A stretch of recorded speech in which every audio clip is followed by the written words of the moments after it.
Bienvenue sur Je ne perds jamais, le podcast de tous les entrepreneurs. Inspiré par Nelson Mandela, vous irez chercher sur Wikipédia pourquoi. Je suis Patrick de Carvalho, un entrepreneur en série, pionnier de l'Internet depuis 1998. Créer sa boîte, beaucoup en rêvent, trop peu passent encore à l'acte, encore moins réussissent.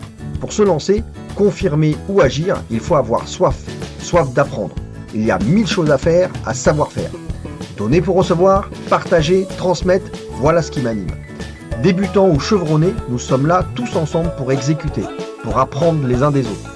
Soyez inspirés et inspirants et n'oubliez pas, je ne perds jamais, soit je gagne, soit j'apprends. Allez, go, on monte le son et c'est parti pour l'écoute.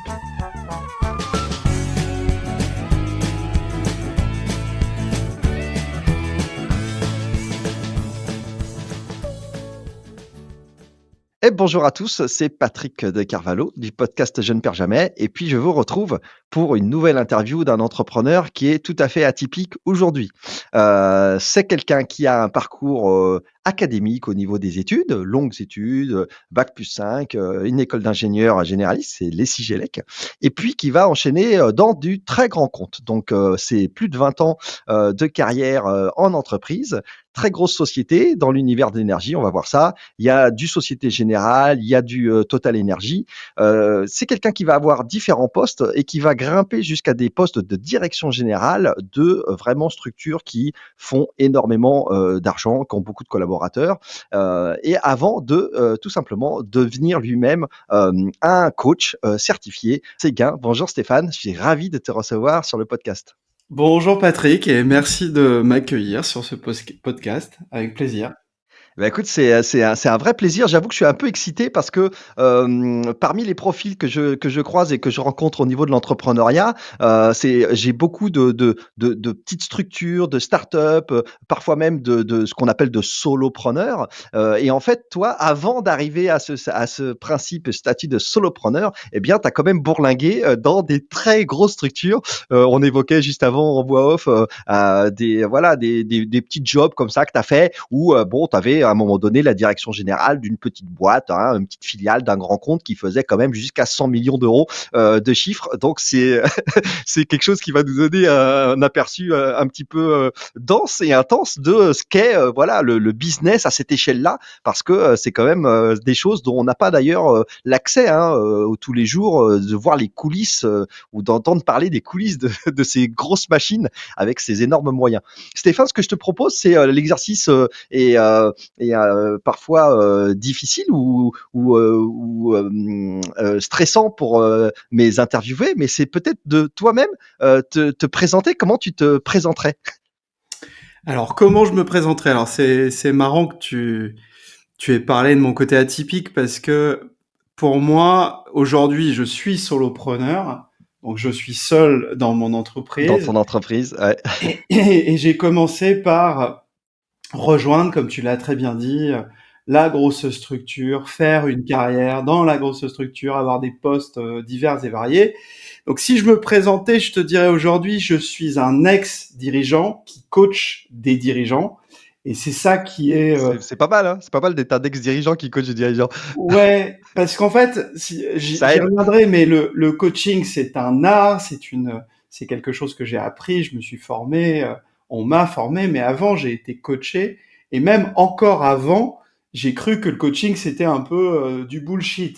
Donc, ce qui est On va en parler. intéressant, On va en c'est parler de ça. Ouais. d'aujourd'hui aller convaincre quand je suis en train de proposer mes prestations, mais ensuite aller accompagner des entrepreneurs et des dirigeants dans du coaching auquel ils croient parfois et d'autres fois ils n'y croient pas, pour les rendre plus performants, plus épanouis, plus équilibrés. Donc en fait, c'est un peu mon histoire que j'utilise, mon expérience que j'utilise, parce que moi j'ai été ce dirigeant qui parfois était complètement Yes. loin du coaching. Si on revient au début, tu fais partie de la génération qui ont été poussés par papa et maman pour faire des longues études académiques, sois bon à l'école mon fils pour avoir un bon travail en CDI. Tu fais partie de cette génération-là? Alors, c'est un petit peu plus compliqué que ça, parce que moi, je viens d'une famille modeste. Mon papa était facteur et lui venait d'une famille encore bien plus modeste. il était né pendant la guerre et en fait, ils avaient du mal à manger. Il était l'aîné de 7 enfants et ils avaient du mal à se Compliqué, nourrir. ouais, compliqué. Et quelque part, moi, ce qu'on m'inculque, mes 2 parents, on y reviendra parce que mes 2 parents étaient fonctionnaires. Donc Ouais, d'accord, fonction d'accord. publique, il y avait quand même le côté sécurité et en même temps, il y avait le côté, essaye de te sortir de cette condition parce qu'on était quand même dans une ville Ouais, très, très ouvrière. en général, les parents, veulent qu'on sorte de là, qu'on s'élève, qu'on fasse mieux qu'eux, c'est un peu le Exactement. Et donc, en gros, c'était sois le meilleur possible à l'école, fais la meilleure école, et en même temps, ils n'avaient pas un plan, ils me voyaient pas ni docteur, ni d'accord. ingénieur, etc. Mon père était très fier que son fils ait pu devenir Ouais, ingénieur. ouais, c'est Quelque ça. part, ils m'ont poussé à travailler, et ensuite, parce que la fainéantise dans ma famille, c'était le mal absolu, c'était la mère de tous les vices. D'accord. Et donc, Ouais, ils travail t'ont quand et même poussé, ouais, ouais, ouais. voilà, ils m'ont poussé à bosser, voilà. Tu as des frères et sœurs? Tu es Non, comment? je suis fils unique, D'accord, je suis arrivé même assez tardivement, d'accord, dans au sein de ta mes famille. parents Mmh. m'ont eu au bout de 9 ans. Ils ont mûrement réfléchi avant de m'avoir et donc j'avais un peu tous les projecteurs, Yes. sur moi, ouais. Ouais, ouais, tout à fait, ouais. C'est, les Sigelec, cette formation que tu as fait en ingénieur, ça forme à quoi? C'est ingénieur généraliste, c'est quelle Ouais, branche? c'est assez généraliste. Alors, tu as des spécialités qui vont de l'informatique, l'électronique, la mécanique, et cetera, mais ça reste, ce qu'on appelle du génie électrique, école supérieure d'ingénieurs en génie électrique. Mais génie D'accord. électrique, c'est devenu de plus en plus IT et électronique, voilà. Mmh mh. Et moi, je me suis spécialisé dans l'informatique. Ouais, ce qui fait que toi, quand tu vas être diplômé, tu vas, bah, classiquement chercher un travail comme on dit et tu voilà et tu vas débarquer, alors, j'ai vu ça dans ton profil, tu vas débarquer à la Société Générale, c'est ça? Ouais, c'est ça, c'est ça. En fait, à l'époque, on avait quand même l'habitude de frapper aux portes des grosses Des structures, grands comptes, ouais, ouais, bien ce qui est sûr, ouais. plus Mmh. tout à fait la même chose aujourd'hui chez les jeunes ingénieurs. Mais moi, j'ai fait mon premier rendez-vous d'embauche à la Société Générale et j'ai été embauché. Donc quelque Ouais, part, donc c'est ouais, tout de suite, quoi. hop, je suis parti de ma région normande pour venir assez classiquement dans la région Yes. parisienne. Je vis aujourd'hui à Noisy-le-Grand, qui est juste À côté, ouais, d'accord, ouais. à 2 stations de la direction informatique de la Ouais, c'est Société ça. Générale. Oui, tu vas rentrer dans la division informatique, d'accord. OK et donc c'est là, en fait, au début, là, on parle de tes débuts. Finalement, tu vas, faire, avoir un parcours, je dirais, classique d'un jeune qui est diplômé bac+5, qui trouve son premier job et qui va, entre guillemets, faire, ses échelons et passer comme ça, en Ouais, différents postes. Tu vas rester 4 ans sur, la Société Générale dans cette partie IT mais c'est pas ici que tu vas, je dirais, commencer à découvrir, tout ce que peut couvrir, je dirais, comme spectre de fonctionnement une direction générale. C'est après. tout à fait, c'est beaucoup plus après.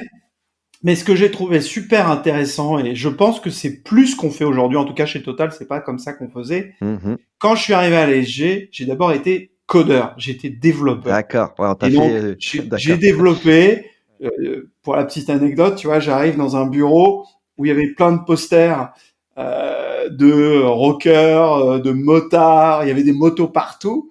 Donc, j'avais pas encore mes collègues, mais je voyais un peu l'environnement dans lequel j'étais. Et je me suis retrouvé à coder. Et puis Ouais. assez rapidement, ce que j'ai trouvé intéressant, c'est que au bout de même pas 6 mois, comme on voyait que j'étais capable de mener des projets, je suis devenu chef de projet et ensuite j'ai managé. J'ai commencé à apprendre le management. Donc dans ma carrière, il y a beaucoup toutes les marches, je les ai, peut-être pas toutes, hein, mais Ouais, j'en ai ouais, ouais. franchi quand même pas mal. Alors Stéphane, je sais pas ce que tu en penses, mais j'ai souvent des discussions avec des entrepreneurs, en leur disant et en demandant leur point de vue sur le fait que je trouve ça plutôt, pas mal du tout, avant d'être entrepreneur, d'avoir eu un passage par une entreprise. Parce que mine de rien, pour pouvoir ensuite concevoir, avoir des idées de produits ou services que tu vas toi-même vendre à d'autres entreprises, hein, si tu es dans le B2B, bah, c'est quand même pas mal d'avoir vu de l'intérieur bah, comment ça marche une entreprise. Parce que mine de rien, une entreprise, surtout là, cette taille-là, Société Générale, bah, c'est ce qu'on appelle un grand compte. Il y a du middle management, il y a de la structuration, il y a de l'organisation, il y a des fonctionnalités transverses support, mine de rien, comptabilité, finance, organisation, gestion, RH, etc. Et bah, quand tu veux monter une entreprise après, c'est quand même pas mal d'avoir vu, tu vois, Alors, comment ça fonctionne quand même. je suis d'accord avec toi. Après, je suis la preuve vivante que tu peux avoir tout type d'entreprise. Et donc, Ah oui. un peu à l'inverse, je vais prendre le point inverse parce que moi, j'ai eu à diriger une filiale et de l'emmener quasiment de zéro jusqu'à 100 millions d'euros de chiffre d'affaires. Quand j'ai pris cette entreprise, cette toute petite entreprise, finalement, je me suis rendu compte que je ne savais pas ce Ouais, que c'était qu'une petite entreprise. Donc, dans la grosse structure, je suis d'accord avec toi, on apprend plein de choses, management, Mmh. budget, gestion de process, de compliance, tout ce que tu voudras. Ouais, On bien sûr, ouais. apprend énormément de choses. Par contre, on est dans la grosse structure, là où aujourd'hui je suis solopreneur, je peux te dire que je fais Ouais, pas le même toi, métier. tu fait le chemin complètement inverse, toi. Tu es vraiment, fait, hop, le chemin inverse, que je fais un petit peu aussi parce que moi j'ai plusieurs, casquettes d'entrepreneuriat. Ça fait 26 ans que je suis entrepreneur et c'est un peu pareil. Je vais vers le côté, solopreneur, aussi, de plus en plus.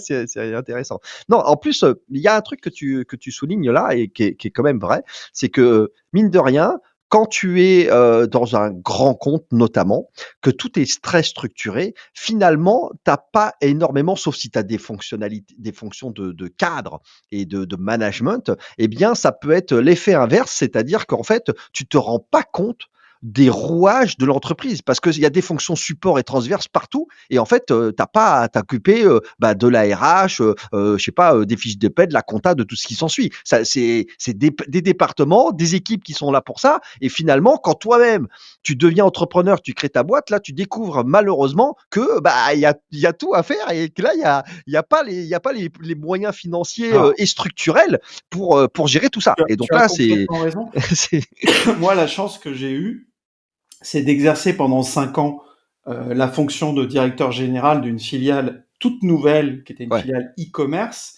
Et en fait, ce choc, je l'ai eu à ce moment-là. Et ouais, en fait, ouais, ça on y reviendra, mais il y a des avantages et des inconvénients à être dans une grosse structure. Tu l'as dit, en fait, tu te poses pas de questions, la fiche de paye, elle sort, tu as la ouais, c'est ça. compta, etc. Mais à côté de ça, tu as aussi le côté parfois sclérosant.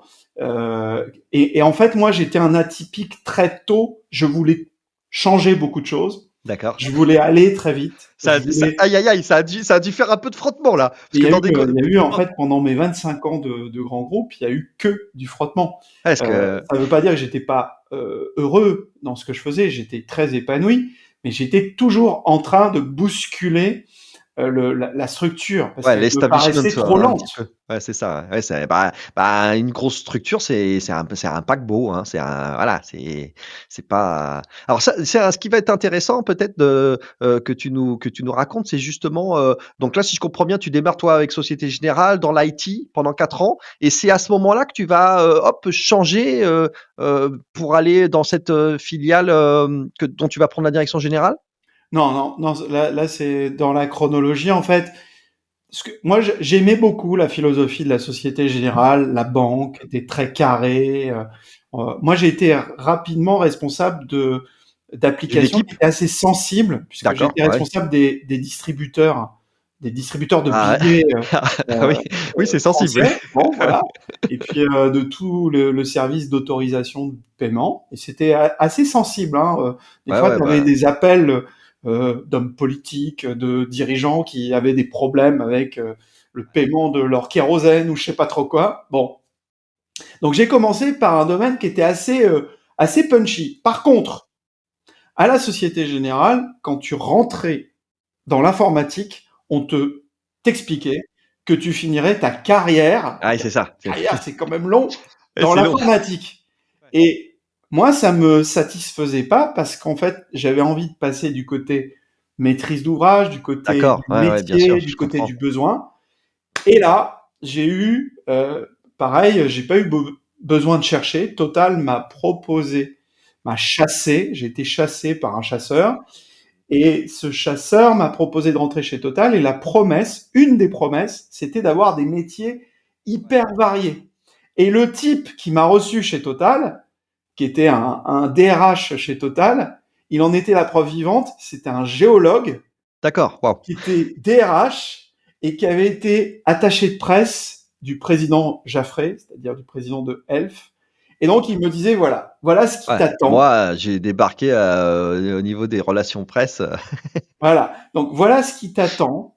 Tu vas faire des choses très variées. Et cette promesse a été vraiment tenue, puisque dans ma carrière, j'ai été, on va y revenir sans doute, mais directeur commercial, après avoir été directeur de projet informatique, puis après, on m'a appelé plutôt sur des aspects stratégiques, et ensuite, j'ai été DG de la fameuse filiale e-commerce dont tu parles. yes. Bah, ça m'intéresse, Stéphane, j'ai une théorie, alors c'est même pas une théorie, c'est une certaine forme de réalité, qui consiste à dire que finalement, quand tu es CDI, parce que tu sais, on a beaucoup tendance à vouloir opposer les gens qui sont salariés avec les entrepreneurs. Genre, c'est à la mode, entrepreneur, start-up, tout ça. Mais moi, ce que je veux quand même, tu vas peut-être me témoigner de ça, on est d'accord que quand tu es CDI, donc tu es salarié avec un contrat de travail dans une entreprise, mais que tu es à un niveau de responsabilité de type management, cadre haut niveau, voire direction générale, bah, en fait, c'est la responsabilité d'une entreprise au sein de l'entreprise. C'est un niveau d'entrepreneur, en fait. Certes, tu es salarié d'un point de vue du statut du contrat, mais ce que tu as à faire, ta responsabilité de, on appelle ça souvent une business unit, bah, mine de rien, c'est une entreprise, quoi. Donc, tu es entrepreneur d'une certaine manière, d'une certaine forme. Alors oui, oui et non. En fait, on nous oppose, et c'est vrai que c'est réel, qu'on ne prend pas le risque financier d'un entrepreneur. Quand je suis à la tête de la filiale Fuel Exact. Market, on dépense, on a un résultat opérationnel qui est très négatif pendant plusieurs années, Hein, hein. sans le capital Ouais, de qu'est-ce que l'actionnaire unique qui oui. s'appelle Total, je ne serais sans doute pas là pour te raconter la suite de Oui, tu l'histoire. es censé aller normalement en cessation de paiement et en liquidation, quoi. Voilà, donc j'ai pas besoin d'aller voir des business angels, j'ai pas besoin d'aller voir ma banque, j'ai pas besoin de tout ça. Par contre, effectivement, que ça soit le niveau d'implication, que ce soit le niveau de complexité, parce qu'en fait, dans une grosse structure, quand je suis DG de la filiale Fuel Market, je suis dans la complexité de faire marcher une boutique toute petite, donc recruter, faire marcher, trouver de la rentabilité, mais avec les exigences de la grosse. Ouais, ouais, Et la ouais. grosse structure, elle est tout le temps en train de te demander notamment du reporting, Ouais. de la rentabilité, mais aussi tout un tas de choses autour de la compliance. Parce que t'as beau être une petite structure, comme tu es relié à la grosse, tu Eh oui, dois tu niveau dois d'exigence pour tout le monde. Pour te donner une anecdote, j'ai eu un audit dans ma petite structure, on était 40 personnes, de 3 semaines. Donc j'ai eu pendant 3 semaines 3 auditeurs qui soulevaient les moquettes, etc., pour voir si tous nos process étaient respectés à la virgule près. ouais, c'est très beaucoup de contraintes. D'ailleurs, c'est inversement proportionnel, la complexité est inversement proportionnelle à l'agilité, en fait. Tu es une petite structure, mais tu subis ce que tu viens de dire, tout le côté, hyper, corporate du gros groupe, auquel tu Alors, dois te plier, ce quoi. que tu évoques, c'est un peu l'histoire de ma vie, parce que moi, j'ai commencé dans des projets, je les trouvais trop poussifs. Tu sais, c'était l'époque où on écrivait des cahiers des charges gros comme Ouais, ça. ouais, j'ai connu Et ça. bon, donc on passait notre temps à écrire des cahiers des charges en voulant prévoir tout, et forcément, on prévoyait pas tout. Et puis, c'était très séquentiel. Et moi, j'en pouvais plus de ce truc-là parce que j'ai Ouais, connu une refonte de système d'information. J'étais responsable pendant 3 ans de la refonte d'un système d'information. Il y a eu des échecs, il y a eu des succès, mais il y a eu aussi des échecs du fait de cette inertie et de ouais, cette c'est ça, méthodologie. bien De sûr. l'autre côté, quand je rentre chez Fuel Market, je bascule dans le Scrum, dans l'agilité absolue. Et là, quelque part, il y a faire l'équilibre entre la perception de mes patrons qui ont une perception de grands projets, grosses structures, internationaux, Hein. multimétiers, etc. Et puis moi, qui suis dans ma petite barque à Eh ouais. donner des coups de pagaie avec des développeurs, quoi. Ouais, et puis en plus, tu dois subir, tu as dû subir, quelque chose qui devait pas être facile. C'est-à-dire que comme tu le soulignes, tu as un niveau d'exigence qui est énormissime, qui est très, structurel, très lourd au niveau de la complexité, de la lourdeur administrative même, on pourrait dire ça comme ça. Et avec, est-ce que tu as au moins les moyens, nécessaires qui te sont donnés pour faire ça? Alors non, Parce que non. parfois, c'est pas Alors évident. ça, Parfois, c'est on te dit: «En fait, tu te débrouilles. Tu es une petite antenne, tu es une petite filiale, donc en gros, non. Alors, tu es censé être agile, quoi». tu mets le doigt sur quelque chose de très important. Moi, pendant longtemps, on m'a fait un peu le procès à l'extérieur en me disant, bah, toi, t'es chez Total, donc forcément, tu dois avoir Tu as le plein de pognon, quoi. Bon, c'était archi faux. C'est-à-dire qu'en fait, moi, il fallait justement que je me benchmark auprès de la startup qui était notre startup concurrente pour dire à mes patrons, ils ont 30 bonhommes, nous on en a 3. Il y a un moment, ça va ça pas va marcher, 5 quoi. minutes Ouais, ouais. d'être au four et au moulin.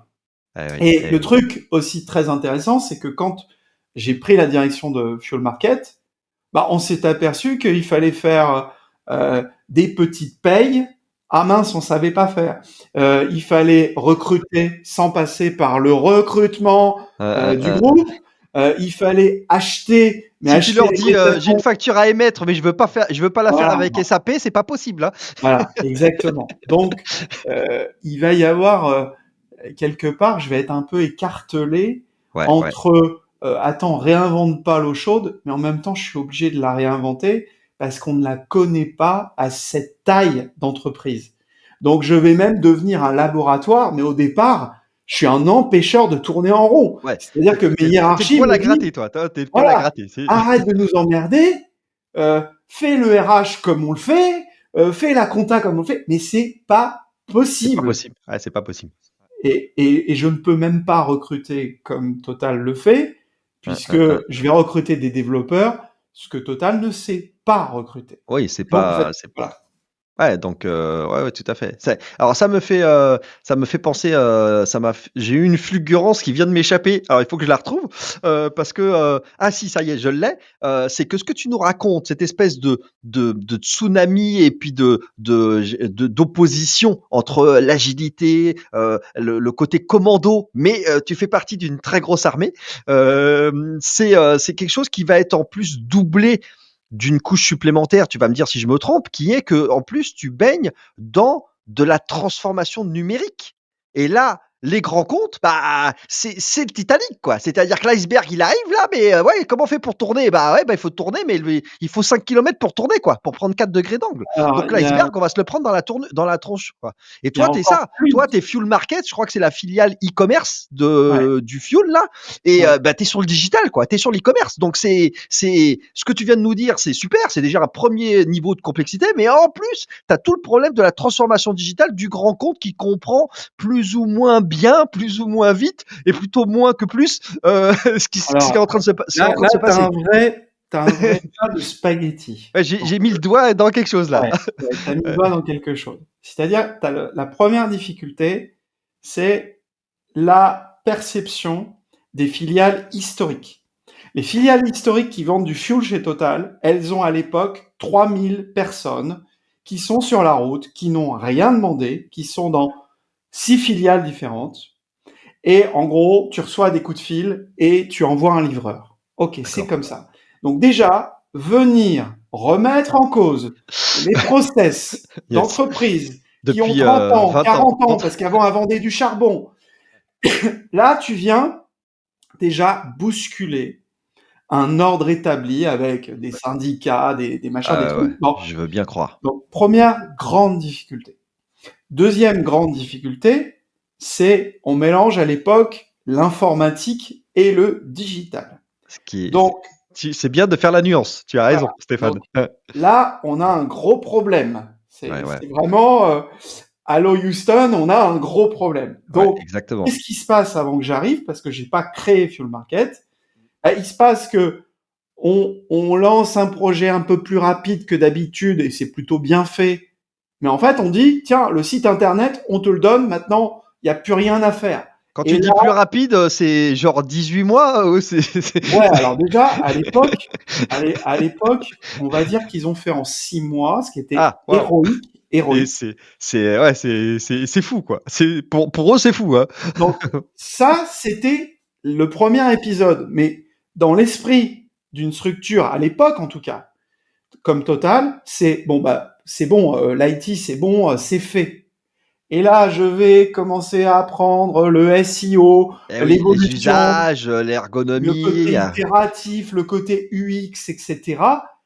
Et là, pas de son, pas d'image. C'est-à-dire qu'on me donne pas les moyens, je n'ai pas les profils de ressources, je n'ai pas la bonne méthode. Donc là, tu te retrouves entre les filiales qui te disent mais qu'est-ce que tu viens nous emmerder avec ton site internet qui va nous péter les prix, et puis de l'autre, l'IT qui te dit mais qu'est-ce que tu viens nous demander eh alors oui. que tu as déjà tout ce qu'il faut. Donc, je sais pas si tu vois, Ah mais bah, là, ce je vois moment, très bien puisque moi à cette époque-là, à ce moment-là, je montais ma première start-up et donc Stéphane, on parle moi j'ai fait ça dans les années, tu vois 1998 donc c'est vraiment, tu vois la naissance du web, hein, et donc comme tu dis, le fait est que en plus ces disciplines n'existent pas. On est les pionniers. C'est nous c'est les personnes de cette époque-là qui allons inventer les usages, ce qu'on appelle les IHM, hein, les interfaces homme-machine, l'ergonomie, la fameuse UX, hein, le truc tout bête, un truc tout bête, on va le raconter en anecdote, mais tout le monde ne se pose pas de questions à chaque fois qu'il est sur un site web. Quand il clique sur le logo, en général en haut à gauche quelque part, ça retourne à l'accueil. Mais ça, en fait, c'est une invention du web des années 2000, en fait. C'est un standard, c'est devenu un standard de navigation, mais qui n'existait pas. C'est nous qui l'avons inventé de cette époque-là. Nous, on s'est posé la question, on s'est dit, bah ouais, comment on fait le chemin de fer, hein, le fameux fil d'Ariane, tous ces trucs-là, c'est des inventions. Là, maintenant, c'est là et on se dit, ouais, pas de problème, ça tombe sous le doigt tout seul. Ah ouais, mais nous, on était en mode page blanche. Moi, je me rappelle de la conception de site web, effectivement, à cette époque-là, et c'est tout était à faire. Donc, toi, ça devait être encore plus compliqué parce que moi, en côté startup, j'ai pas de compte à rendre à qui que ce soit à part moi-même. Donc, j'avais pas de frein. Toi, tu étais dans une transformation numérique, digitale des usages, où en plus, en fait, ces grands comptes sont quand même habitués à reposer sur des compétences académiques, de recherche, etc. Et toi, tu dis, bah en fait, ça n'existe pas. oui, On sait oui, pas ce qu'il faut faire ou comment il faut le et faire, quoi. tout là devient compliqué Ah dans la bah, grosse structure. ah bah Tu oui. prends les achats qui ne connaissent pas les Ils savent, prestataires dont ils je savent pas faire. parle et qui veulent les référencer ou qui font des amalgames à nouveau entre l'informatique, entre le SEA, enfin rien à voir. Bon, donc je suis Ouais, dans ouais. une incompréhension et donc je dois régulièrement monter jusqu'au numéro 2 de Total ou un peu en dessous, mais tu vois, pour avoir un quitus, Ouais, ouais. pour qu'on me dise, OK, Banco, on met quelques millions d'euros sur cette histoire. Et là, on y est, hein, Stéphane. Là, sur cette étape-là, à ce moment-là, quand tu fais ça, là, ça y est, t'es dans l'entrepreneuriat, là. Parce que Ouais, là, c'est ouais, ça. Là, c'est quand même, mine de rien, comme tu dis, aller défendre le beefsteak, aller au COMEX, ouais, ouais. aller et en fait, finalement, ça te rôde, vachement à gérer des relations avec des investisseurs potentiels, hein. Tu vois? Ouais, Parce qu'en fait, c'est c'est vrai. ça, c'est reporting, c'est bidule, c'est aller décrocher les budgets de fonctionnement, etc., auprès du gros groupe dont tu dépends.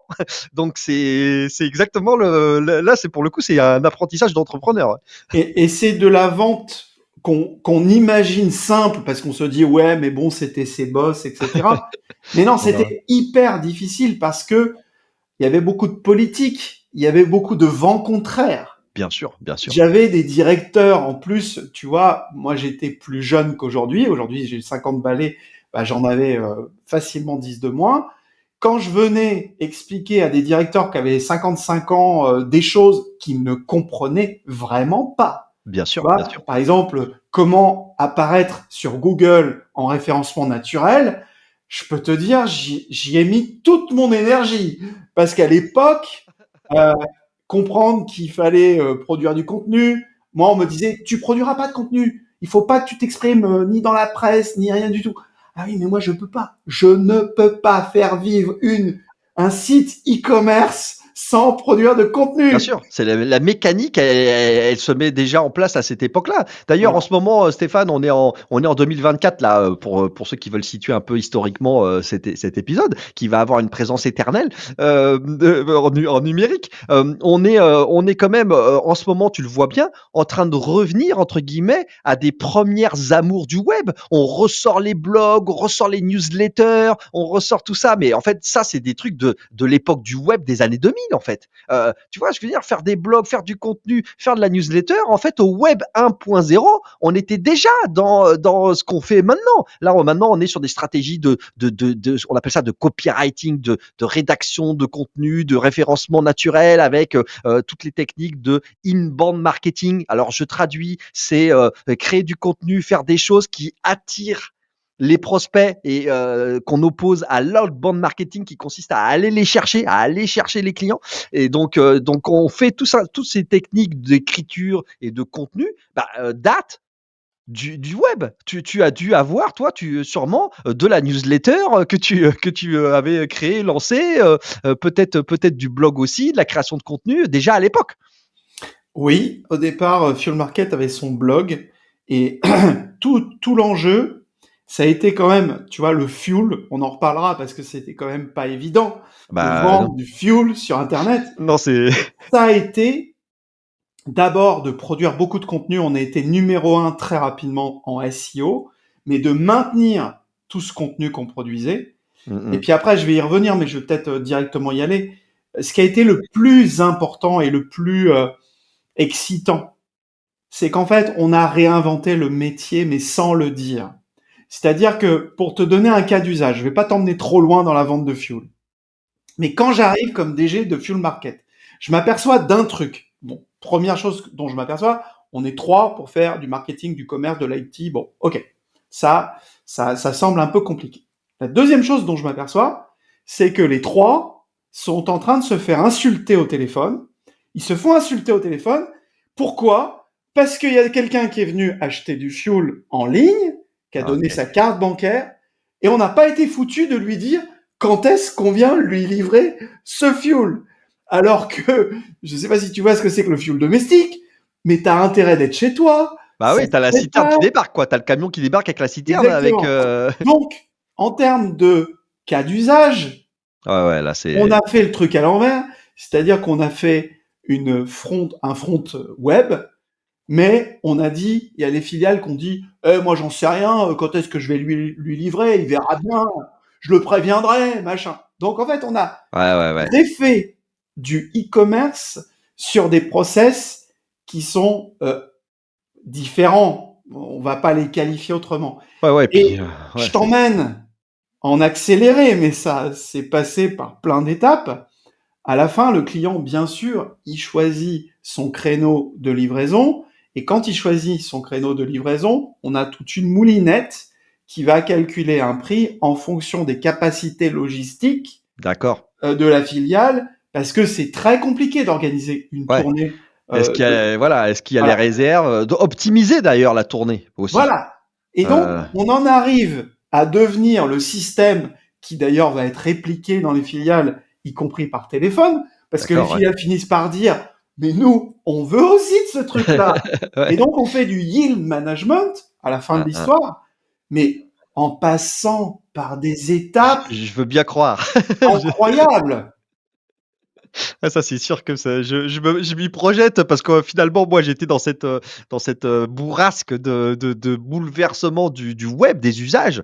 Et effectivement, je veux bien croire, tout ce que tu as, tout ce que tu as vécu, En à fait, ce pour te moment-là, donner c'est un dernier exemple qui va pas forcément te paraître surréaliste aujourd'hui en 2024, mais le client qui avant avait un petit coup de fil parce qu'on disait bah je l'appelle, je le connais, puis des fois il laisse les clés sur la boîte aux lettres, etc. c'est ça. Là maintenant, il reçoit un SMS et ce SMS lui donne la géolocalisation du camion pour, par exemple, s'il est en train d'acheter son pain, de dire est-ce que j'ai le temps de C'est revenir. ça, ouais. Donc, changement complet d'usage qui va faire qu'on va mieux gérer nos prix, mieux gérer nos stocks, mieux gérer notre logistique. Mais avant, on était la verrue qui venait foutre le Ouais. bordel dans le process ancestral. Alors ça m'emmène, ça me fait bifurquer assez naturellement vers quelque chose que tu as vécu et dont tu nous racontes un peu ici le mouvement. C'est que tu es finalement, toi, tu as vu passer toute cette vague, tu sais, à un moment donné, qu'on a appelé les CDO, le Chief Digital Officer, parce que c'était cette espèce d'électron libre qui était d'ailleurs, c'était un rôle, qui était très compliqué, très difficile parce que finalement, on lui donnait des enjeux stratégiques gigantesques, mais pas les moyens qu'elle allait avec. Et en fait, c'était là, tu te retrouvais confronté à l'organisation qu'on appelle en silo dans les entreprises, parce que en fait, les départements se font la guerre entre eux plutôt que de se parler entre eux. Donc, le mouvement du digital a débarqué en plein, comme un chien dans un jeu de quilles. Et je pense que toi, tu as vécu ça et je crois que tu as été toi-même CDO en tant Ouais, que. alors moi j'ai fait les choses un petit peu à l'envers parce que j'ai été CDO d'une grosse activité internationale après avoir été CIO de ma filiale Fuel Market. Enfin, tu vois, je dis ma filiale parce que 5 ans, ça m'a Ouais, marqué. tu l'as personnifié, ouais, Mais bien tu as sûr. Ouais. complètement raison, le CDO était celui qui devait à la fois mener la transformation mais qui n'en avait pas les moyens C'est ça. et qui devait converser à la fois avec les métiers, les filiales, l'IT, bref, c'était, on savait pas si c'était quelqu'un qui venait évangéliser. Un poste de funambule équilibriste compliqué, quoi. Exactement. Et pour avoir rencontré beaucoup de CDO du CAC 40, on était tous à souffrir fortement. Parce qu'en fait, on nous utilisait un peu, tu vois, on nous disait, tiens, faut que tu parles au séminaire Tartemuche, Ouais. il faut que tu parles de la transformation digitale, donc tu arrivais avec tes slides et tes machins, mais derrière, tu te disais, j'ai 3 bouts de scotch, et mis à part mes PowerPoint, j'ai pas grand-chose. Ouais, je vois très bien de quoi tu Là, parles, là évidemment. aussi, ça va être intéressant dans ma carrière, c'est que fort de l'expérience que j'ai eue, très concrète, très agile, chez Fuel Market, bah, en fait, je vais avoir le titre de CDO, mais très rapidement, je vais instaurer un endroit qui s'appelle le studio digital, où en gros, on va fabriquer des solutions qui vont prendre que quelques semaines. Et donc, moi, je vais avoir le réflexe de dire, OK, je vais avoir de la poudre, je vais expliquer des choses, je vais évangéliser, mais de l'autre côté, on va faire, on va mettre en place. Donc, tu vois, là, Et tu voilà. l'entends peut-être, mais il y Stéphane, a l'entrepreneur. je t'ai emmené, voilà, c'est ce que j'allais dire, je t'emmène là où il faut être. Tu as dit, on va faire quoi? On va entreprendre, on va être dans l'action. Donc, c'est, c'est J'ai toujours exactement. été comme ça, en fait. Et c'est ça qui est, au départ, tu vois, quand je m'adresse à des entrepreneurs, quand je deviens coach, je me dis, il y a une partie de moi, syndrome de l'imposteur, qui me dit, voilà, pour qui tu te prends? T'as des entrepreneurs qui sont, bah, comme toi, Patrick, qui ont fait ça des décennies, et toi, tu vas les coacher. Et en fait, on se comprend très vite parce que Bien le sûr. mindset, la volonté de faire, la volonté de réussir, la volonté de rentabiliser rapidement, et puis le management, on en reparlera. Et donc, en fait, j'avais tout l'ADN de Non, mais l'entrepreneur, sauf un peu le Canada Dry de l'entrepreneur. c'est un point sur lequel je veux insister avec ton profil qui est encore une fois, on l'a dit au début, qui est atypique, parce que, on vient quand même de mettre le doigt et de montrer, de faire un focus sur quelque chose qui est que oui, tu étais pas, indépendant, c'était pas ta propre société, ta propre structure, mais pour autant, tu as, une formation, une éducation à l'entreprendre, à le faire, qui a été particulièrement difficile de par le contexte dans lequel tu évoluais. Parce qu'encore une fois, c'est absolument pas une panacée d'être une petite structure qui est poil à gratter à l'intérieur du fonctionnement d'un très grand compte hyper structuré, hyper académique. Toi, tu as connu ça.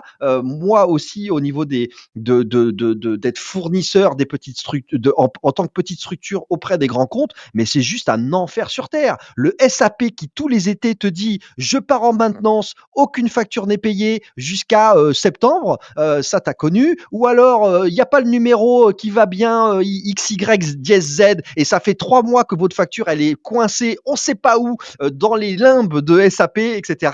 C'est un bordel sans nom, quoi. C'est un truc sans nom. Et toi, tu as vécu ça. Tu as vécu tous ces trucs-là. Et donc, ça, ta formation, tes apprentissages, bah, ils ont été, mine de rien, avec une couche de difficulté supplémentaire parce que finalement, tu as dû faire du lobbying en permanence. Tu vois, en fait, c'est les mêmes difficultés que de monter une start-up, monter une entreprise, mais sans aucune agilité finalement. Donc c'est très compliqué. C'est ça, et avec, tu l'as très bien dit, hein, il y a le process, il y a aussi la politique. Ce qu'on appelle la politique, c'est quand même que t'as un certain respect d'une ligne hiérarchique, ok, ça a toujours été ok pour moi, sauf que cette ligne hiérarchique ne connaît pas cet ADN nouvelle Bien sûr. qu'est le e-commerce. Et du coup, tu vas brusquer des gens qui, même dans leur ego, vont être un peu touchés en disant mais pour qui il se prend ce petit con, quoi. Et donc, tu vas avoir des barrières à peu près partout, ce qui fait que moi, j'ai développé une nouvelle langue qui était la politique. Je savais très Bien bien sûr, bien sûr. me faufiler parce qu'il fallait, non pas, moi je m'en fichais de ma carrière. Très, très honnêtement, je m'en suis toujours fiché. Je me fichais de ma carrière. Mais je voulais faire avancer les sujets. Je voyais à quel point le paquebot allait m'emmener, moi, mon petit bateau, il m'emmenait dans un iceberg. Je ne voulais pas l'iceberg. Donc, oui, tu as raison. Ça a développé chez moi à la fois cette pédagogie, parce que moi j'ai expliqué à des grands pontes qu'allaient voir directement le PDG de Total, mais je leur ai expliqué comment les choses marchaient, et c'était quand même assez intéressant de voir Bien sûr.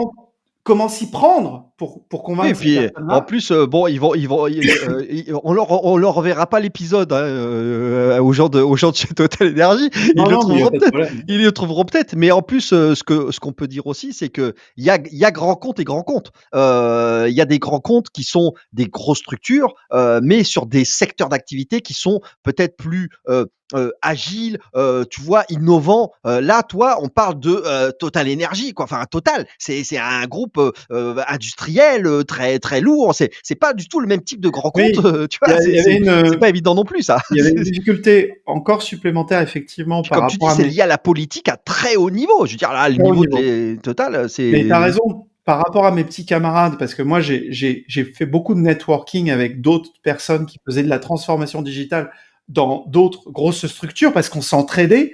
ouais, Mais ceux qui étaient par exemple dans le retail, chez Carrefour par exemple, c'est pas bon, pareil, hein. ils avaient quand même une ADN qui était l'ADN du client. Bien sûr, Chez Total, quelque part, on a une ADN d'ingénieur. c'est ça, c'est ça. L'exploration, la production, le Bah oui. raffinage, c'est surtout ça l'ADN. Et après, il faut vendre les produits, mais c'est la fin, le bout du bout du bout du truc. Tu vois, les gens nous connaissent, enfin connaissent Total par les stations essence. Or, les stations essence, ça Ouais, représente, c'est infinitésimal dans les, c'est un pouillème. Oui, c'est un voilà. pouillème du truc, quoi. Donc, tu as raison, j'avais aussi une question autour de la culture du client, la culture de l'usage. Quand je dis à ma boss de l'époque que les clients, ils en ont marre, ils appellent parce qu'ils n'ont pas de date de livraison, j'ai des patrons de filiales qui me disent, attends, non seulement ils payent moins cher le fuel, ils vont pas nous faire chier, quoi. Ils vont pas nous faire chier. Mais je dis, mais c'est mes clients, C'est ça, c'est c'est pas ça. possible. C'est que c'est Et, un changement de paradigme et en fait ça c'est vrai que c'est une notion de relation client qui est complètement dynamitée avec le fameux numérique, avec le fameux digital et comme exactement. tu dis, le digital n'est pas l'informatique, c'est pas le back office, Voilà.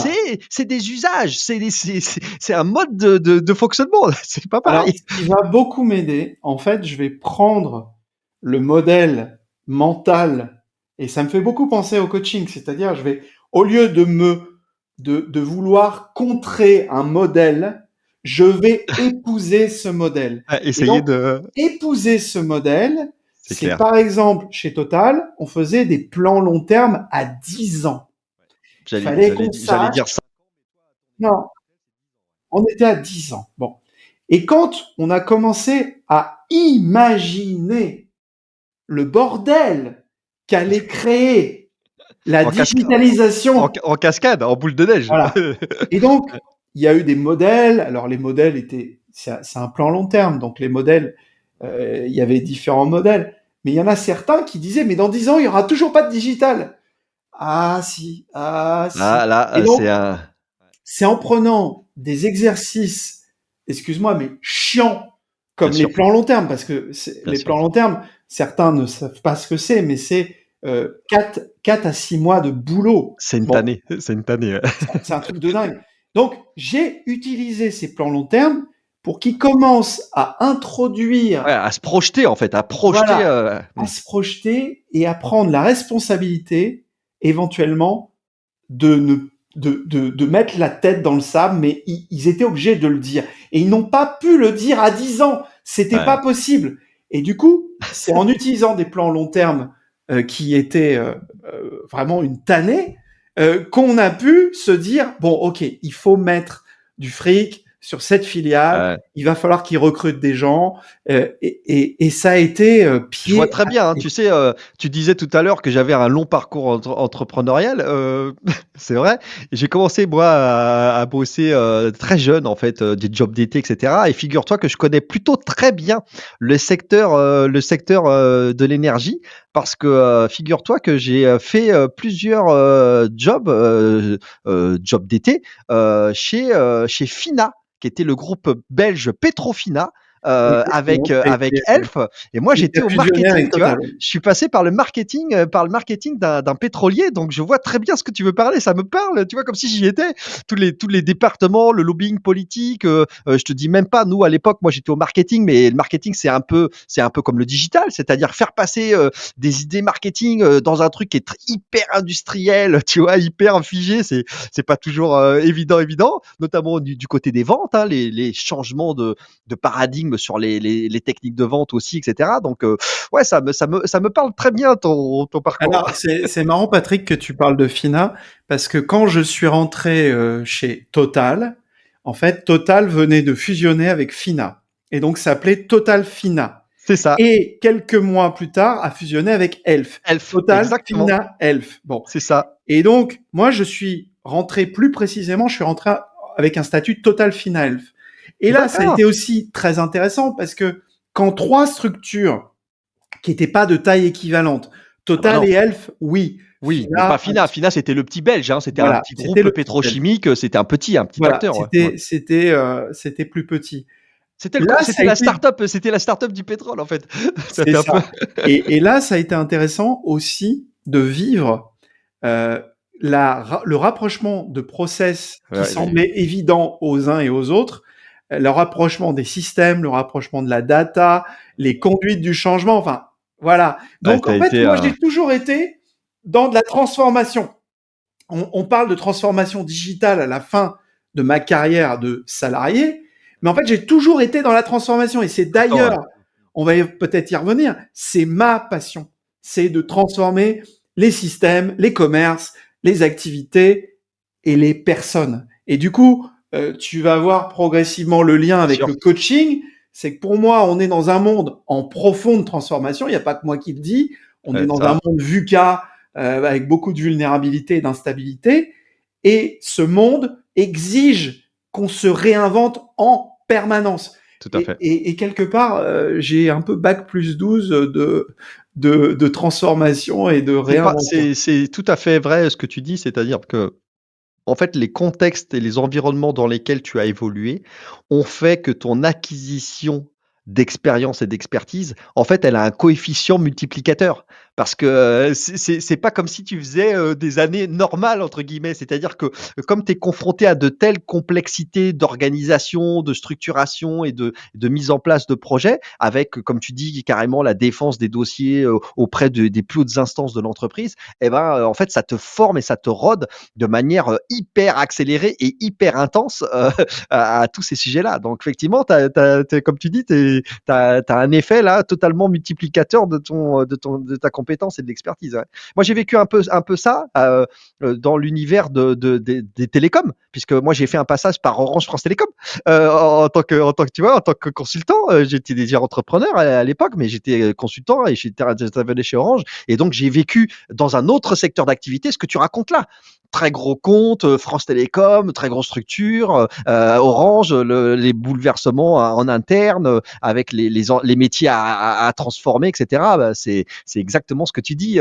C'est d'un niveau d'intensité. Moi, je me vois aussi défendre les dossiers auprès des différents comités, et c'est pas évident. Et pour un acteur qui était autant dans le numérique que tu vois que France Télécom Orange, bah, je peux te dire que la transformation, c'était pas simple. Hein. Ça a été à la fois super enthousiasmant, mais très complexe aussi. Mais par contre, comme toi, j'ai vraiment pu engranger un très gros niveau d'expertise qui, moi, m'a servi ensuite tout le temps dans la relation aux entreprises, en fait, aux clients, hein, puisque finalement, quand tu es entrepreneur et que tu crées des boîtes, bah, le nerf de la guerre, hein, c'est toujours le même, hein, c'est les clients. Et Donc, les clients, et puis après, c'est la partie financière. Et exact, la partie financière, tu vois, quand je deviens DG de Fuel Market, en gros, j'avais plutôt un cursus de c'est ça. gestionnaire de projet, manager d'équipe. Alors, j'avais quand même été directeur commercial d'une équipe où j'avais Ouais, de vente. Hmm. huit itinérants sur la route qui vendaient et on faisait un petit milliard de chiffre d'affaires. Bon, bref, bon, c'est d'autres échelles. Hein, Une c'est d'autres. paille, une paille. Non, mais c'est pas que nous, c'était les commerciaux. Mais quelque part, j'ai cette culture. Mais quand je deviens DG de Fuel Market, il faut que je respecte en tant que j'étais président directeur général de la filiale. Eh Il faut oui, que je respecte du juridique. Il faut que je respecte des clôtures de comptes. Alors, je savais entre bien guillemets, sûr. je connaissais tout conceptuellement. Sauf que là, je commence à avoir Là, c'est pour de vrai, là. des Eh, problématiques de trésor, des problématiques de paiement. Pour la petite anecdote, quand je rentre chez Fuel Market, on a plusieurs centaines, je dirais pas le chiffre exact, mais plusieurs centaines de milliers d'euros dehors et on ne sait pas exactement où. il faut Et aller les pour une recouvrer, quoi. entreprise comme Total, tu vois, tu es quand même. Il y avait une schizophrénie. J'étais DG, mais j'étais quand même salarié. Ouais, Quelque ouais. part, quand tu dois expliquer à ta boss ou ton boss que tu as plusieurs centaines de milliers d'euros dans la nature et On va les que retrouver. On va les et retrouver. On sait pas où, mais on va les retrouver. t'as pas le début du commencement d'une balance AG qui te permet de savoir où sont les paiements et dans quel statut ils sont, mais il a fallu tout construire. Et quand tu as dans les 3 salariés, t'en as un qui vient avec sa feuille de paye qui ressemble à rien et qui te dit je comprends pas, je devais avoir des RTT, il y en a pas, je comprends pas, ma prime elle est pas dessus. Et là tu t'aperçois que même la pauvre feuille de paye, elle n'est pas bien traitée. Mmh, mmh, Là, mmh. tu as des petites sueurs parce que tu te dis à la Bienvenue fois, dans je le suis monde chez de Total. l'entrepreneur. Ouais, c'est ça. Là, Voilà, eh non, mais c'est exactement. ça. Et donc, on va mettre en place à la fois des systèmes comptables. Je vais avoir un secrétaire général qui va me rejoindre, qui va remettre tout au cordeau. On va avoir un process de recrutement. On va avoir des contrats.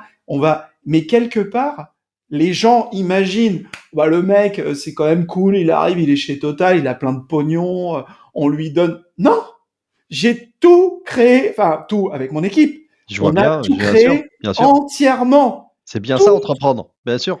tout en se connectant au process de Total qui nous disait à J+2, tu dois avoir clôturé tes comptes et tu dois C'est ça. m'envoyer un flux financier à un format SAP. Et là. C'est exactement ce qu'on disait tout à l'heure, c'est que c'est tout le métier de l'entrepreneur avec une couche supplémentaire, un double effet qui se coule, mais il est pas agréable celui-là. C'est que tu dois t'inscrire par ailleurs dans des des fonctionnements et des process qui sont pas du tout adaptés à ta taille, en fait. Qui sont pas adaptés à ta taille, qui sont pas non plus adaptés à ton statut. C'est-à-dire que moi, j'ai été un atypique, mais il y avait quand même, alors il y a vraiment beaucoup de gens bien chez Total, je vais pas dire le contraire, beaucoup de gens intelligents, mais il y en a certains qui n'auraient pas eu cette espèce de ténérité, enfin je sais pas comment le dire, mais cet engagement à tout prix, comme si c'était ma boîte, parce que quelque part cette boîte, on aurait pu la gérer, on va dire un peu comme une business unit, un peu Un peu classico-classique. classique, ouais. Elle n'aurait pas décollé, elle serait même morte aujourd'hui. Personne n'aurait même d'ailleurs compris pourquoi elle était morte. Moi, je me suis battu en disant mais non, ça va, on a de la croissance. Bah, c'est clair. Parce que t'avais un truc qui était incompréhensible pour beaucoup de nos patrons, c'est que le fuel d'année en année, il disparaît. C'est ce qu'on appelle l'attrition. Donc chaque année, 3 à 5% de moins, donc c'est énorme. De part de Sauf que marché, ouais. nous, on était dans des croissances à 2 chiffres. Parce que la digitalisation, on est parti de zéro. Et donc, progressivement, les clients venaient sur le web. Donc, il y avait ça aussi. Ouais, C'est qu'on était à ça l'inverse du marché. ça s'opposait, quoi. Exactement, exactement.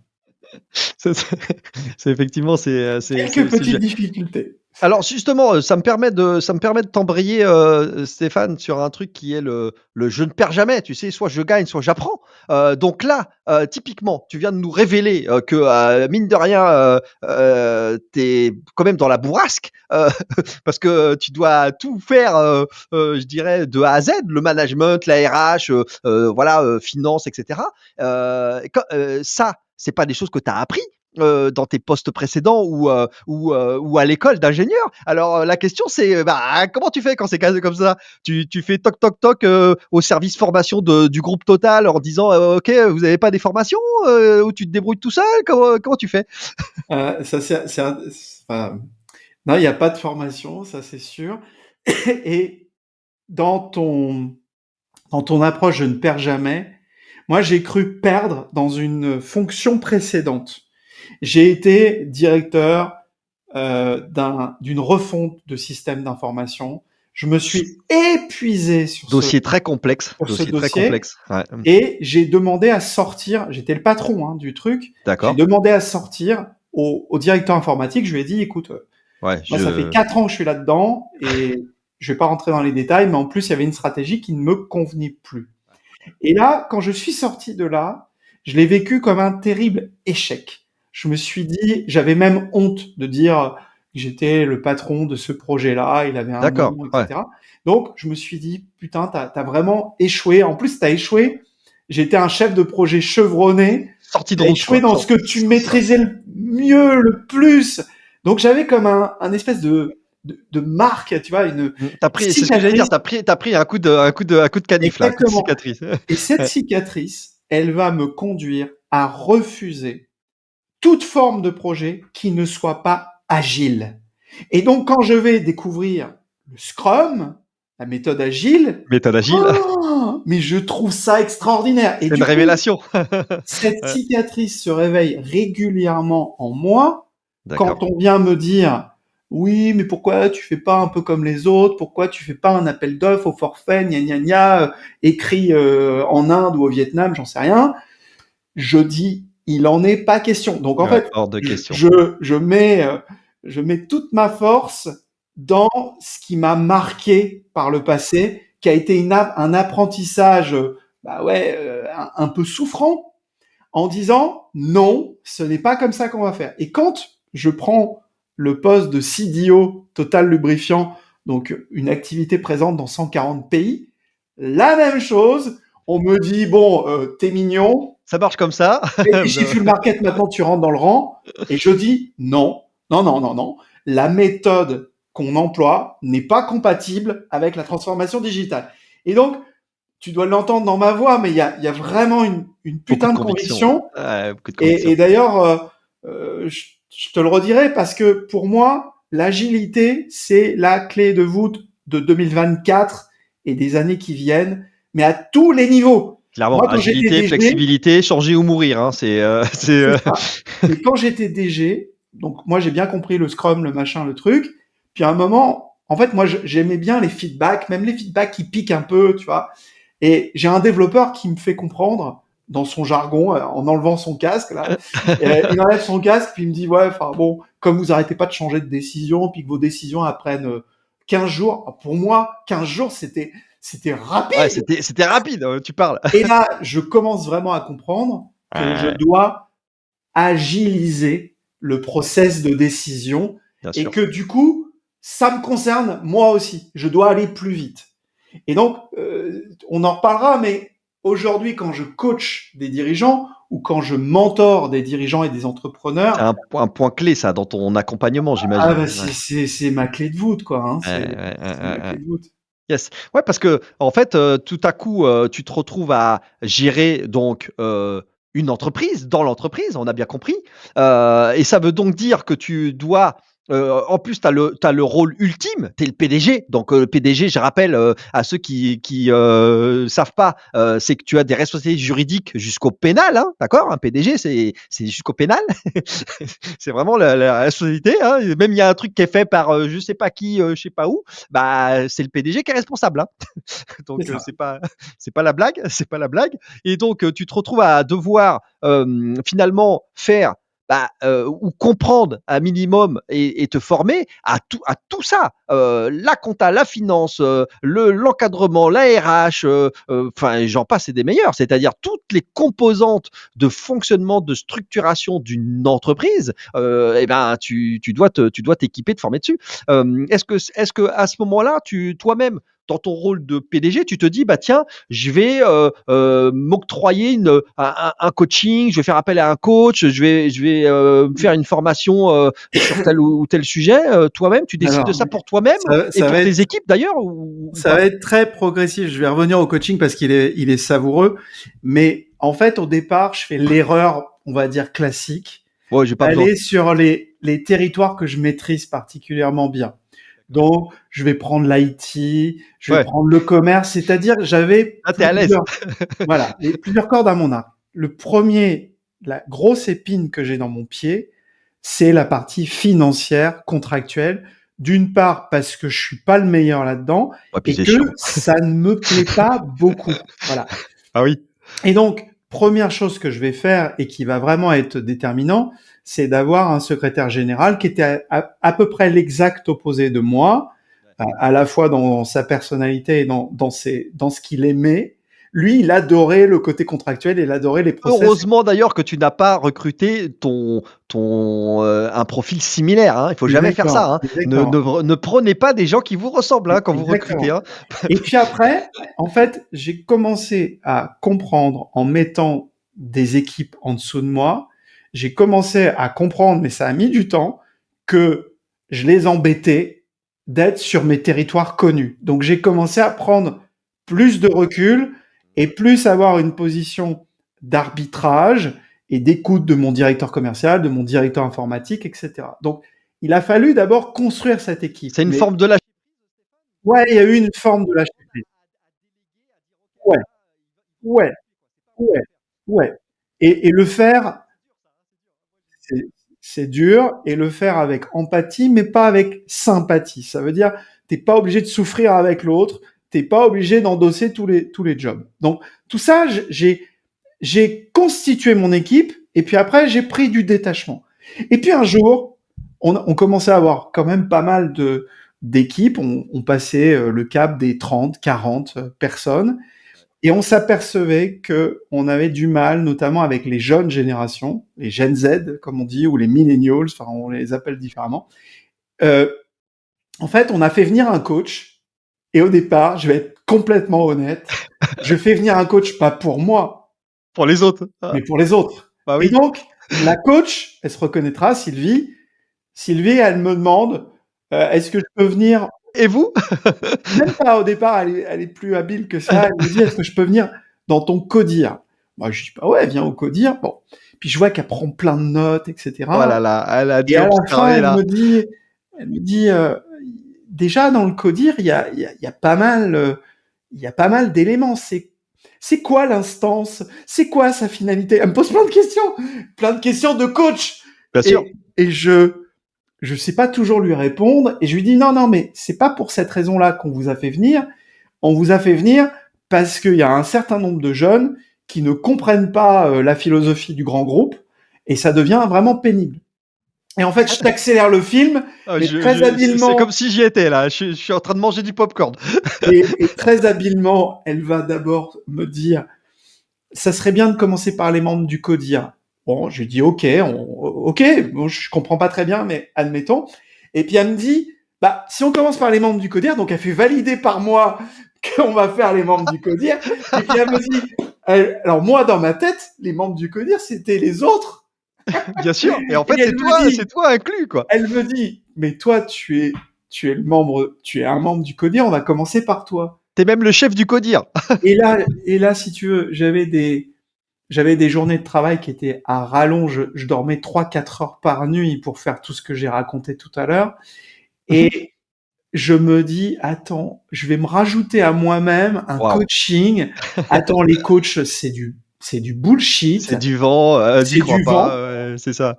Et là, Sylvie, elle va, avec mon accord, bien sûr, J'imagine, elle va te tricoter comme il faut. exactement, elle va commencer à me poser des questions qu'on appelle des questions ouvertes chez les coachs.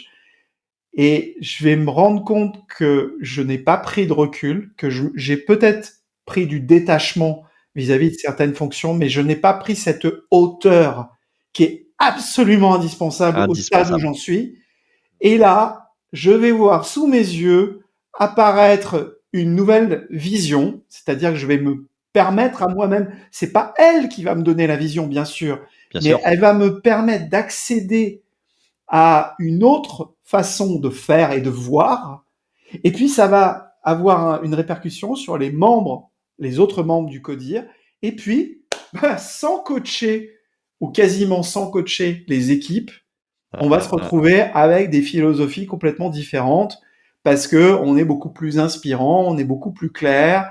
Voilà, il y a plein de choses. La puissance du coaching, Énormément. et alors que tu vois ta réaction, j'ai pas les chiffres, hein, je sais même pas s'il y a des chiffres, mais qui est une réaction, qui semble, épidermique en France, quoi. C'est-à-dire que quand tu parles de coaching en France, tu tout enfin la grosse majorité des gens dans mon entourage, répondent, et ont une attitude de rejet, qui est de dire: «Non, mais j'ai pas besoin». Comme si genre, tu vois, c'était mal, c'était sale, tu vois? Tu vas aller genre, Alors, chez un c'est en train de psy changer. C'est ou en je sais train de pas quoi. changer.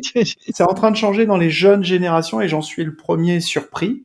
Mais là où tu as raison, c'est que les quadras quinquas ont tendance à prendre de manière très orgueilleuse Oui, en c'est ça. disant mais attends, tu crois que moi j'ai besoin de C'est ça, quelqu'un? tu des faiblesses, tu es mauvais et Voilà. cetera, ouais, c'est ça. Et ça vient toucher à notre culture française, hein, qui est quand Ouais. même par moments un peu beaucoup péremptoire. Et donc ça, je l'ai côtoyé aussi en étant dans un grand groupe français, dans 2 grands groupes français. Et du coup, effectivement, moi qui suis passé par là, c'est intéressant parce que j'ai été Bien sûr, péremptoire.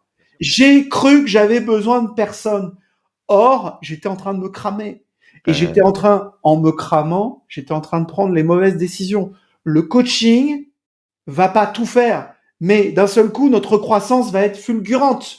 Eh oui. C'est une Parce ouverture, hein, de toute que façon, Stéphane, c'est une ouverture, une ouverture! au changement, hein. Si tu arrives pas Exactement. à te mettre dans le chemin de cette ouverture-là, si tu es fermé et obtus et tu laisses pas venir, le coaching, clairement, c'est compliqué, hein. C'est clair. Le coaching va me donner, ce que je dis maintenant à mes clients, mais va me permettre d'avoir une nouvelle version de moi-même, mais beaucoup plus élaborée.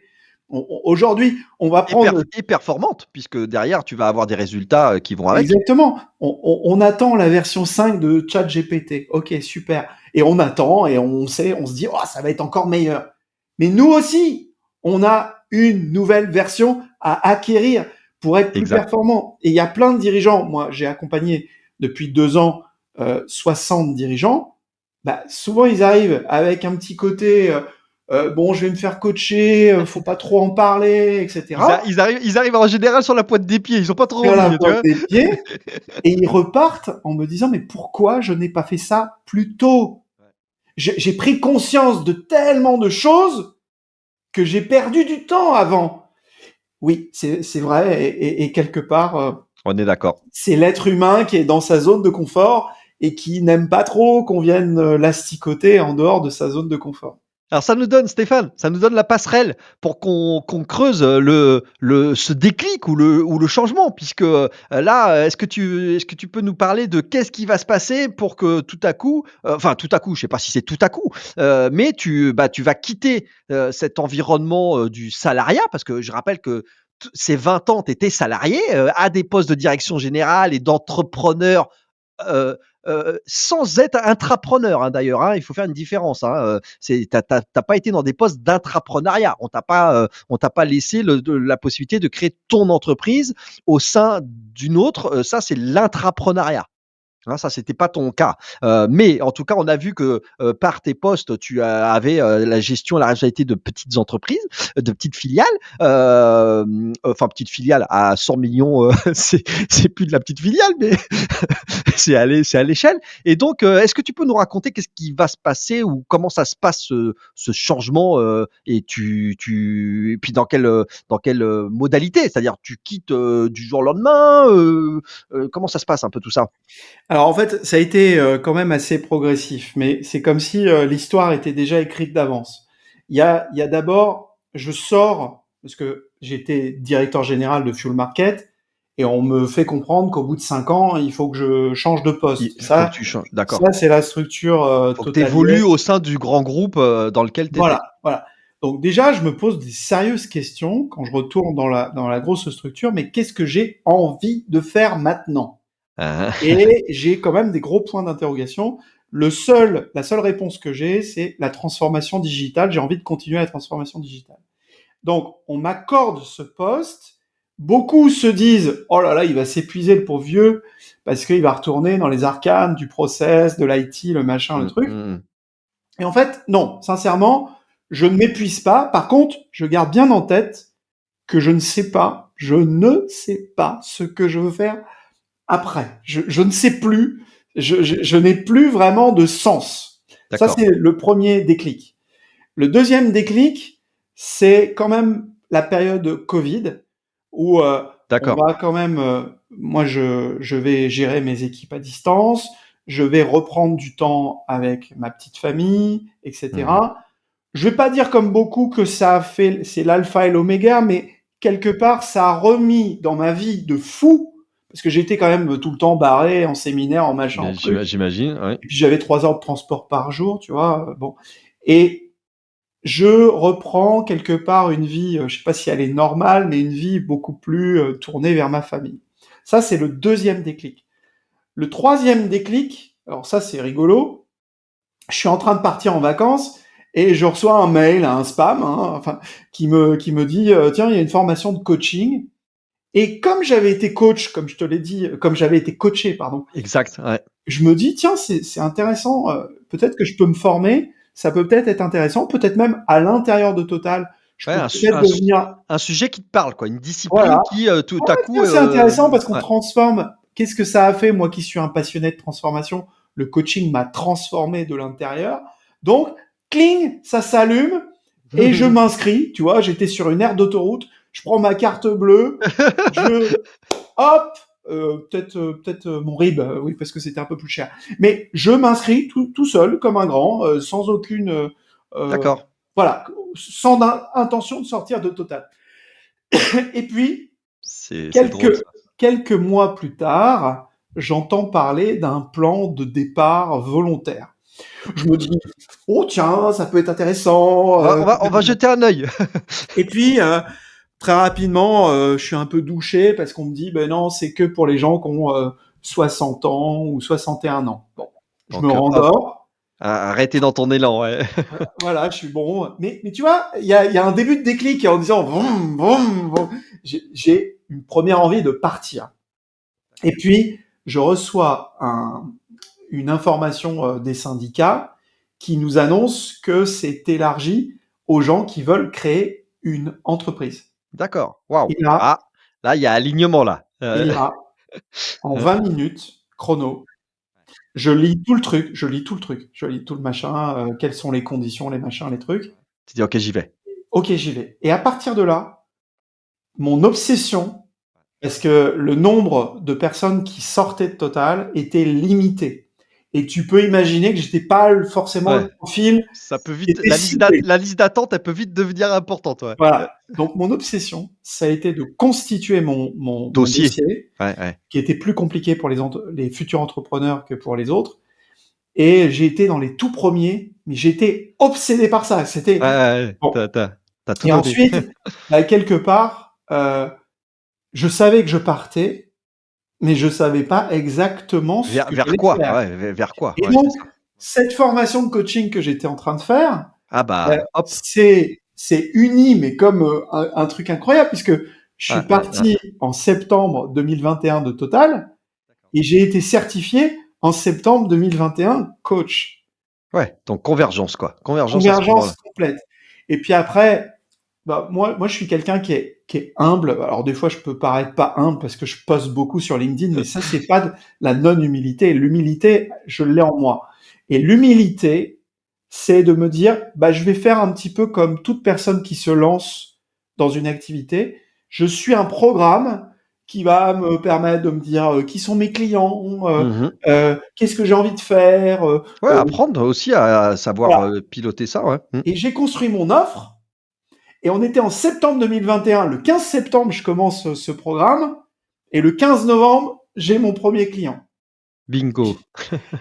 Et depuis, bah, j'ai eu 60 clients et j'ai construit du coaching individuel, du coaching collectif, des groupes, des D'accord. cercles d'entraide. Donc tu as complètement basculé Ouais, dans ce sujet, de ce secteur, cette exactement. discipline du coaching. Alors, hem, dans ce que tu nous as raconté, hem, est-ce qu'il y a eu à un moment donné un questionnement sur le pourquoi je fais ça? Pourquoi tu fais telle ou telle chose? Ouais, Parce que exactement. là, tu vois, on a senti que tu avais un petit, je sais pas si, il faut mettre le mot petit, mais en tout cas, il y avait eu un recentrage vers ton moi, vers ta famille, tes proches, au moment du covid et cetera. Mais ça, c'est pas nécessairement du pourquoi je fais les choses. C'est juste que, voilà, tu as retrouvé goût à être plus proche, à profiter peut-être aussi de tes enfants et cetera. Hem Mais, est-ce que tu as eu à un moment donné, un pourquoi je fais les choses dans la vie ou qu'est-ce que j'ai envie de Ouais, faire, bien tu sûr, vois, à ce bien niveau-là? sûr. Alors, moi, j'ai fait beaucoup de développement personnel dans ma vie. J'ai fait une psychanalyse, j'ai fait plein de trucs. D'accord, Et waouh, j'ai OK. beaucoup cherché, ma C'est bien, mission hein, de parce vie. que moi je prends pas le temps de chercher moi, je fais pas de D'accord. je Et devrais ben peut-être moi le faire.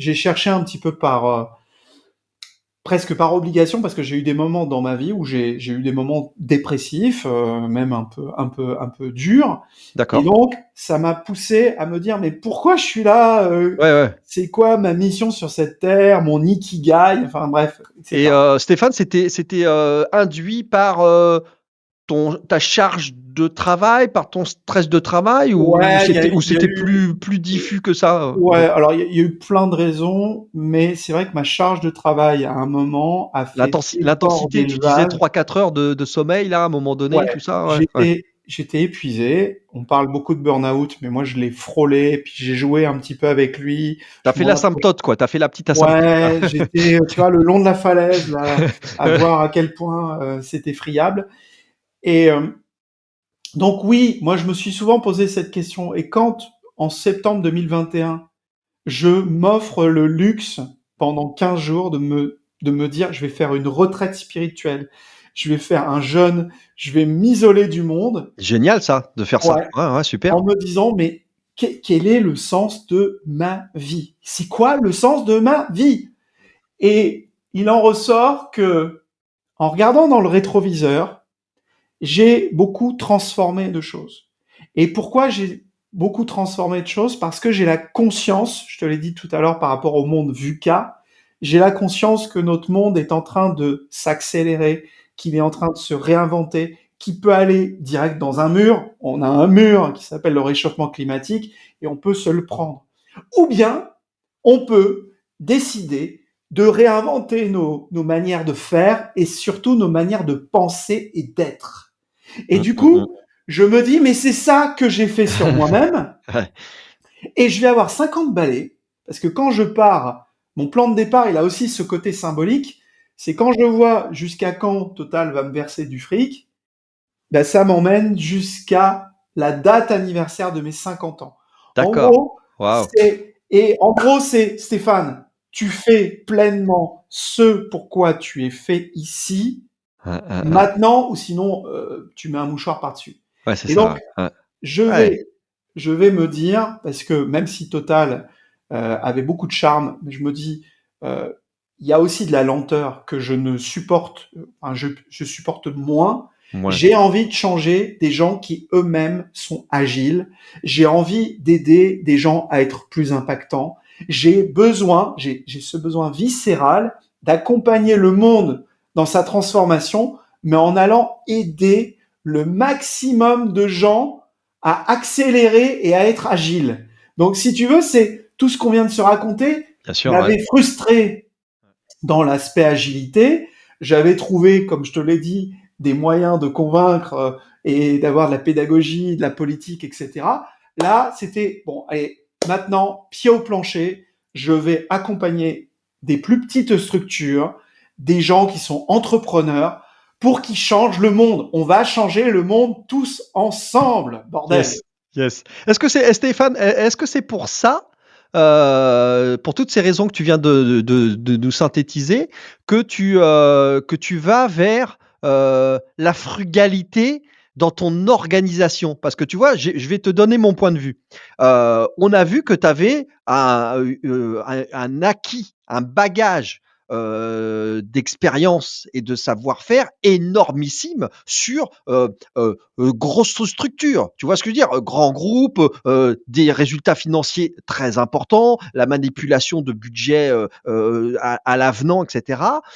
Et donc, moi, je m'étais dit dans ma tête, bah, cette personne-là qui passe 20 ans à faire ça, si elle monte son entreprise, elle monte un big truc, elle monte un truc avec une équipe, etc. Et en fait, toi, non. Toi, en fait, c'est hop, il y a cette conjonction de facteurs avec tac, tu réfléchis sur toi, tu pars dans ta retraite, ça converge avec le coaching, et puis finalement, bah, tu fais une société de 1, frugalité, coaching, et puis pas d'entreprise. Enfin, c'est peut-être une entreprise, hein, ça peut-être s'il y a une C'est une différence entre le entreprise, ouais. statut, c'est peut-être une SAS ou ce que tu veux, mais en tout cas, t'as plus d'équipe, quoi. T'as pas d'équipe, t'as pas de salariés, t'es en mode solopreneur, quoi, solo business. Exactement. Alors, cette frugalité, elle vient effectivement de plusieurs choses.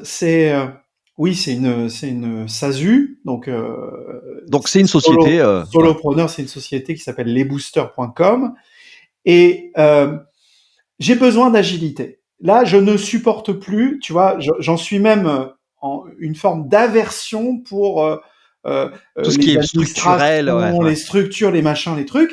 J'ai eu quelques clients qui sont de grosses structures, mais moi, je leur ai dit, vous me facilitez la vie parce que moi, je vais pas aller voir vos achats, vos machins, vos trucs. C'est non. Le référencement qui prend 3 mois, non. Non, non, c'est non. C'est non. Vraiment, c'est une aversion. C'est pas que je connais pas, c'est que je ne veux pas en entendre parler. Et donc, moi, j'aime aujourd'hui aider sur mon petit bateau. Je prends ma barque, j'emmène un entrepreneur et on y va et on pagaille. Parce qu'en fait, on a besoin de se comprendre et on a besoin d'aller vite. On a besoin d'aller vite. Et donc, c'est ça qui fait que la grosse structure que je connais bien, et je crache pas Ouais, dans la soupe, elle m'a bien sûr. nourri, Bah, je suis tu y actionnaire, as passé 20 ans, 20 et et quelques voilà, années. et puis voilà, j'ai une forme de rente à vie de cette maison, donc je vais certainement pas cracher dans la soupe.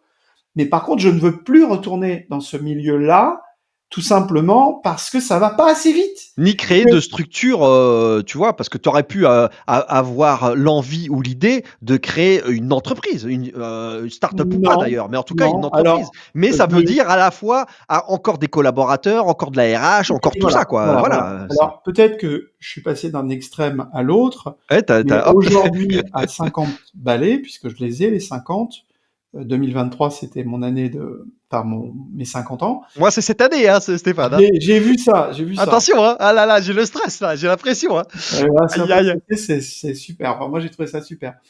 Ce que en fait, moi, j'ai managé toute ma vie, pratiquement toute ma vie professionnelle. J'ai adoré, mais faut dire ce qui est. Manager, c'est ingrat par moment. Recruter, tout le droit du travail que je connais bien parce que j'ai été PDG. Eh Donc, oui. moi, j'ai pas envie de me freiner avec ça. Donc, faire appel à des freelances, sous-traiter. Hum. Je sous-traite, par exemple, des créations vidéo, des choses comme ça. J'ai aucun problème là-dessus. Ça, Par c'est pas un contre, souci. pour moi, alors c'est pareil, c'est ma vision du monde, mais ma vision du monde, c'est que le salariat va progressivement disparaître. Alors, ça va mettre du temps, hein, Oui, oui, mais, c'est pas tout de suite. Mais le mais mouvement est enclenché. le mouvement est enclenché où les gens vont devenir de plus en plus freelance et quelque part, une communauté de freelance, ça va beaucoup plus vite. Et d'ailleurs, c'est assez rigolo parce que quand j'étais CDO dans ma dernière fonction chez Total, comme je n'avais pas le droit de recruter, Ah, d'accord, ouais. j'ai pris que des Bah, freelances c'est ça, des équipes externalisées, que quoi. je Ouais. considérais quasiment comme mes équipes. Et donc, j'avais la qualité du manager, si on peut dire, avec la simplicité. Alors, le droit du travail, et si quelqu'un du droit du travail nous écoute, ce putain de droit du travail, il nous empêche d'aller vite. Et il a plein de Il bons a côtés, c'est super. beaucoup de contraintes Mais pour les les. contraintes en France sont tellement... À quelle vitesse vont les transformations, le véhicule électrique, où la Chine est en train de complètement prendre tout le marché. Le solaire, les panneaux Voilà. photovoltaïques, Donc, enfin, tout est comme ça. sur un Ouais. plan business, et encore plus sur un plan accélération qu'on est en train de vivre, avec les inondations, le réchauffement, ça devient très palpable. Moi, Bien pour sûr. moi, on n'aura pas le choix que d'aller vite. On doit aller vite et On doit aller bien. vite. Et donc, tu me demandes mon why profond. Mon why profond, il est là, c'est d'aider humblement l'humanité, humblement, ma petite parcelle d'humanité, à aller le plus vite possible et avec le plus de conscience possible. Bon, bah, t'es parfaitement en fait, ça y est, maintenant je comprends mieux pourquoi mon sixième sens, m'a fait te demander de venir sur Je ne perds jamais parce qu'en fait, moi, c'est un peu comme toi, hein, tu vois? J'ai créé Je ne perds jamais, j'ai commencé par le podcast, c'était il y a 2 ans, j'avais 48 ans. C'était et en fait, je l'ai monté exactement dans ce que tu viens de raconter. C'est-à-dire, à un moment donné, la croisée des chemins, moi, ça fait très longtemps que je suis entrepreneur et j'ai eu envie et j'ai envie maintenant, entre guillemets, que le reste de ma vie soit consacré à l'écosystème Je ne perds jamais. Pourquoi? Parce que moi, j'ai l'intime conviction, un peu comme toi, que sauver le monde, entre guillemets, encore faut-il qu'il soit sauvé, et est-ce que c'est nous qui allons le sauver ou lui qui va nous foutre dehors? Ça, c'est un autre sujet. Passe par l'entrepreneuriat. Tu vois ce que je veux dire? C'est-à-dire que moi, j'ai une très forte conviction sur les hommes et les femmes qui entreprennent, qui agissent, qui font des choses, plus que sur l'entreprise. Tu vois ce que je veux dire? Donc, Je, je te rejoins à 300%. Et c'est vrai que c'est assez marrant parce que tu me parles de tes 48 ans et bientôt 50. Et moi, ça a été sur cette frange 48-50. Tu sais, il y a, bon, moi j'ai suivi des stages de développement personnel, dont un qui était extraordinaire, qui s'appelle Réconciliation avec soi-même. qui t'a marqué? Ce stage, il dit en filigrane, il dit pas que ça, mais il dit que pendant toute la première partie de ta vie, tu survis. Et c'est bien parce que tu as appris à survivre, tu as développé un savoir-faire, etc. Et puis, à un moment, en crise de milieu de vie, qui est entre 40 et 50 ans, en gros, tu as envie de vivre et tu as envie de donner énormément de sens à ta vie. C'est ça, ouais. Alors, de plus en plus de jeunes sentent ce besoin de sens très tôt. Plus tôt, ouais, de plus en plus tôt, ouais. Parfois, ils le sentent à un moment où ils ont pas encore le savoir-faire. Ça, c'est encore un autre C'est problème. encore un autre sujet, ouais. Mais, mais ce besoin de sens, aujourd'hui, quand je me lève le matin, ok, je Mmh. suis chef d'entreprise, je vais faire du chiffre d'affaires, je vais avoir des clients, je vais avoir des prospects, etc. Mais surtout, je vais impacter des gens qui eux-mêmes vont impacter. des Mmh. gens qui eux-mêmes vont impacter des gens. Enfin, tu vois, Ouais, c'est c'est de l'effet cascade, extraordinaire. c'est de l'effet cascade boule de neige. C'est un entraînement, C'est une des raisons qui fait que je publie beaucoup sur LinkedIn. Euh, LinkedIn, il y en a certains qui vont se dire ouais bon, il est toujours en train de la ramener, etc. Bon, d'une part, quand tu es solopreneur, pour avoir de je business, crois on se suit, tous les 2. ben, j'espère en tout cas, et en tout cas, je vais m'assurer qu'on se suit. Mais euh, si tu veux ramener sa fraise ou voir le côté nombriliste des réseaux sociaux, ok, c'est une chose, mais impacter, impacter le monde, parce que Transmettre, les prises de transmettre. conscience, elles sont pas uniquement dans une séance de coaching, elles se font aussi par des lectures. Alors, parfois, on est un petit peu abreuvé. Peut-être que à un moment, on a une déferlante d'informations qui fait qu'on n'attribue plus forcément la valeur des choses. Bon, ok. Mais en tout cas, c'est ça mon why profond, c'est d'impacter le plus possible la transformation du monde pour qu'il soit plus Moi, beau, quoi. ça me va bien. Et bah, de toute façon, le cheminement que tu racontes, encore une fois, il n'y a pas aucune forme de jugement sur la manière, d'entreprendre, sur Je ne perds jamais. On voit bien, que, c'est pas une question, de statut, tu vois ce que je veux dire? De statut d'entreprise. On est, comme tu dis, dans la mutation, du travail et de toute façon, c'est inexorable. Il y a pas de jugement à avoir sur telle ou telle forme d'entreprise.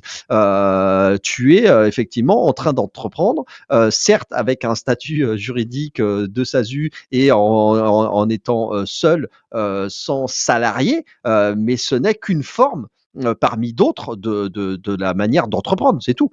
Donc ça n'a pas de, pour moi, ça n'a pas d'impact et au contraire, c'est plutôt intéressant parce que finalement, tu te complais et tu te développes dans ce qui fait sens pour toi, qui est l'agilité. Vu que tu veux rester dans cette agilité, dans la flexibilité, dans la capacité de transformation, ben, effectivement, tu es bien obligé d'avoir les bons outillages et les bonnes manières de le faire. Et a priori, c'est en tout cas au début, pour avoir de l'impact, il faut, comme tu dis, aller vite. Et pour aller vite, bah, il faut être pas trop lourd, pas trop gros, peut-être effectivement structuré de manière extrêmement agile, sinon c'est compliqué quoi. Exactement. Est-ce que au niveau du type d'entrepreneur que tu coaches, c'est quoi le genre de taille de société? C'est des PME, des ETI, des patrons de grands comptes? C'est quel genre Alors, des startups? Enfin, quel est un peu le profil? alors, j'ai eu un peu de tout. D'accord, Ce que j'ai le plus, c'est des petites startups, des patrons de d'accord, startups. d'accord. J'ai aussi du patron de PME. J'ai eu aussi des dirigeants de filiales, un petit peu comme j'ai Ah été oui, oui, oui, bah oui. Ouais, ouais. de leur entité patron, D'accord, ouais, soit parce qu'ils sont entrepreneurs, bien sûr. soit patron au sens De la dirigeant. business unit ou, oui, oui, je vois Voilà, bien, je comprends. voilà. J'ai eu quelques cas un petit peu plus atypiques. J'ai coaché une DRH, j'ai coaché un patron de transformation digitale.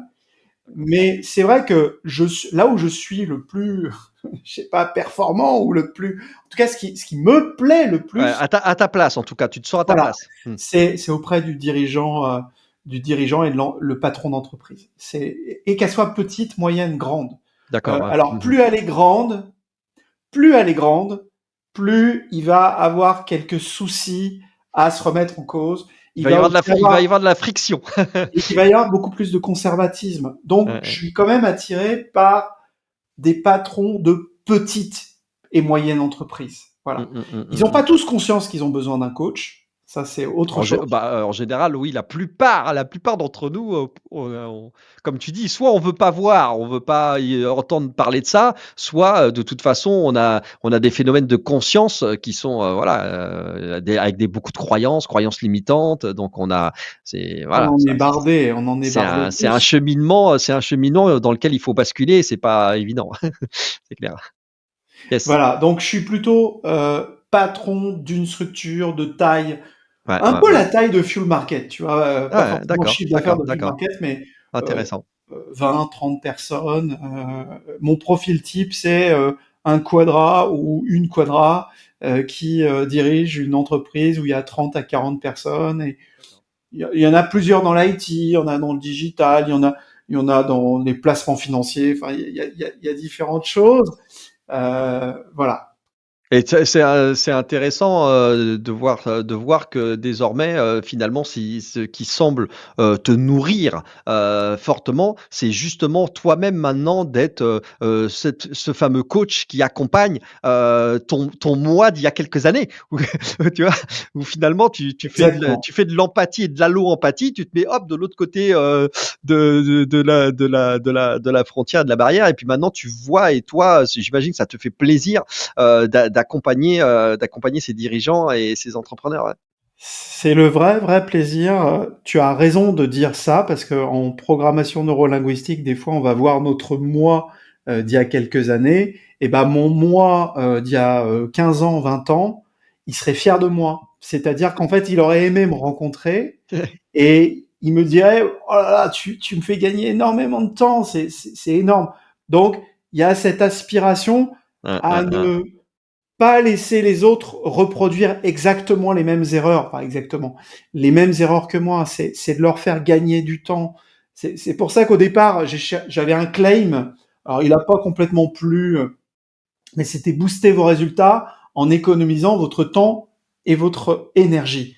Alors là, tu vois, la réaction d'entrepreneurs qui me connaissent, ils me disent, non, mais ça, c'est pas vendeur.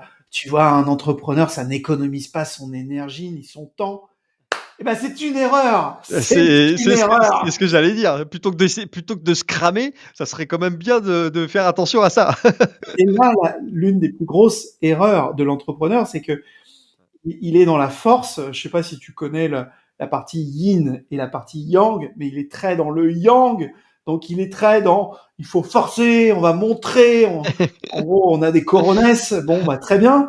Mais, en fait, ce côté un peu mâle, viril, y compris par des femmes, hein, mais le côté Bien force, sûr, bien sûr. euh, bah, à un moment, tu forces trop et tu t'adaptes pas au flux de la C'est ça. vie, au flux de ton marché. Ça manque d'agilité justement. Ça manque d'agilité, exactement. Alors on est, ici, on gagne tout le temps et on apprend tout le temps avec Je ne perds jamais. Donc, est-ce que toi, justement, tu continues à te former au coaching et puis, est-ce que tu pourrais, peut-être nous dire, est-ce que tu as comme ça, un livre ou une source d'éducation pour toi qui est, voilà, qui est entre guillemets, celle qui, transforme ta vie le plus? Alors moi, je continue à me former. Je me forme à l'école de David Laroche, qui est un jeune coach. Enfin, il vieillit comme tout le monde, Connais, mais connais. Ça bon, voilà. fait quelques Et années, alors lui, pour le coup, il est très yang, hein. OK. Mais Laroche, il a vraiment décrypté. Il a un peu cassé le code Là, du il a basculé beaucoup dans les neurosciences, là. Il a basculé beaucoup dans les neurosciences. Il essaye de vraiment de craquer le code du coaching. Qu'est-ce qui marche pas. Donc j'adore avoir un appui qui est des arrêts sur image, enfin, vraiment des gestes très précis. Donc ça, c'est le premier point. Le deuxième appui que j'ai eu, c'est un grand monsieur qui s'appelle Robert Dills. Robert Dills, il a construit des D'accord. modèles sur la performance des entrepreneurs. Et notamment, il a créé le cercle du succès. Le Hein, cercle du ça succès, me dit quelque chose, hein. Dis donc, moi, je lis beaucoup et je vois passer beaucoup de choses. Ça me dit quelque chose, ça. Donc, en gros, je ouais, te la fais simple. Le cercle du succès, il dépend de 5 paramètres. Le premier paramètre, c'est la passion de l'entrepreneur. C'est qu'est-ce qui te passionne, ton why dont tu parlais tout à l'heure. Le deuxième paramètre, c'est la vision. Quelle est la vision de ton marché? Comment il évolue? mmh. Qu'est-ce que tes clients ont besoin? Donc, quels sont les usages? La mission, c'est comment je fais comprendre à mes équipes et à moi-même comment on va vers cette vision, comment on D'accord. s'empare de cette vision. Tu vois, c'est un peu comme le, le, le tailleur de pierre, celui qui est le plus inspiré, c'est celui qui dit je construis, je bâtis une Hein, hein. cathédrale. Et donc il est inspiré et donc il y va. Le quatrième, c'est les ambitions, c'est plus classique chez un entrepreneur. Quels sont les chiffres d'affaires, le RO que tu veux faire. Et le cinquième, c'est quels sont les rôles les plus adéquats de ton entreprise, des autres entreprises et au sein de ton entreprise. Quels sont les rôles les plus adéquats de chacun.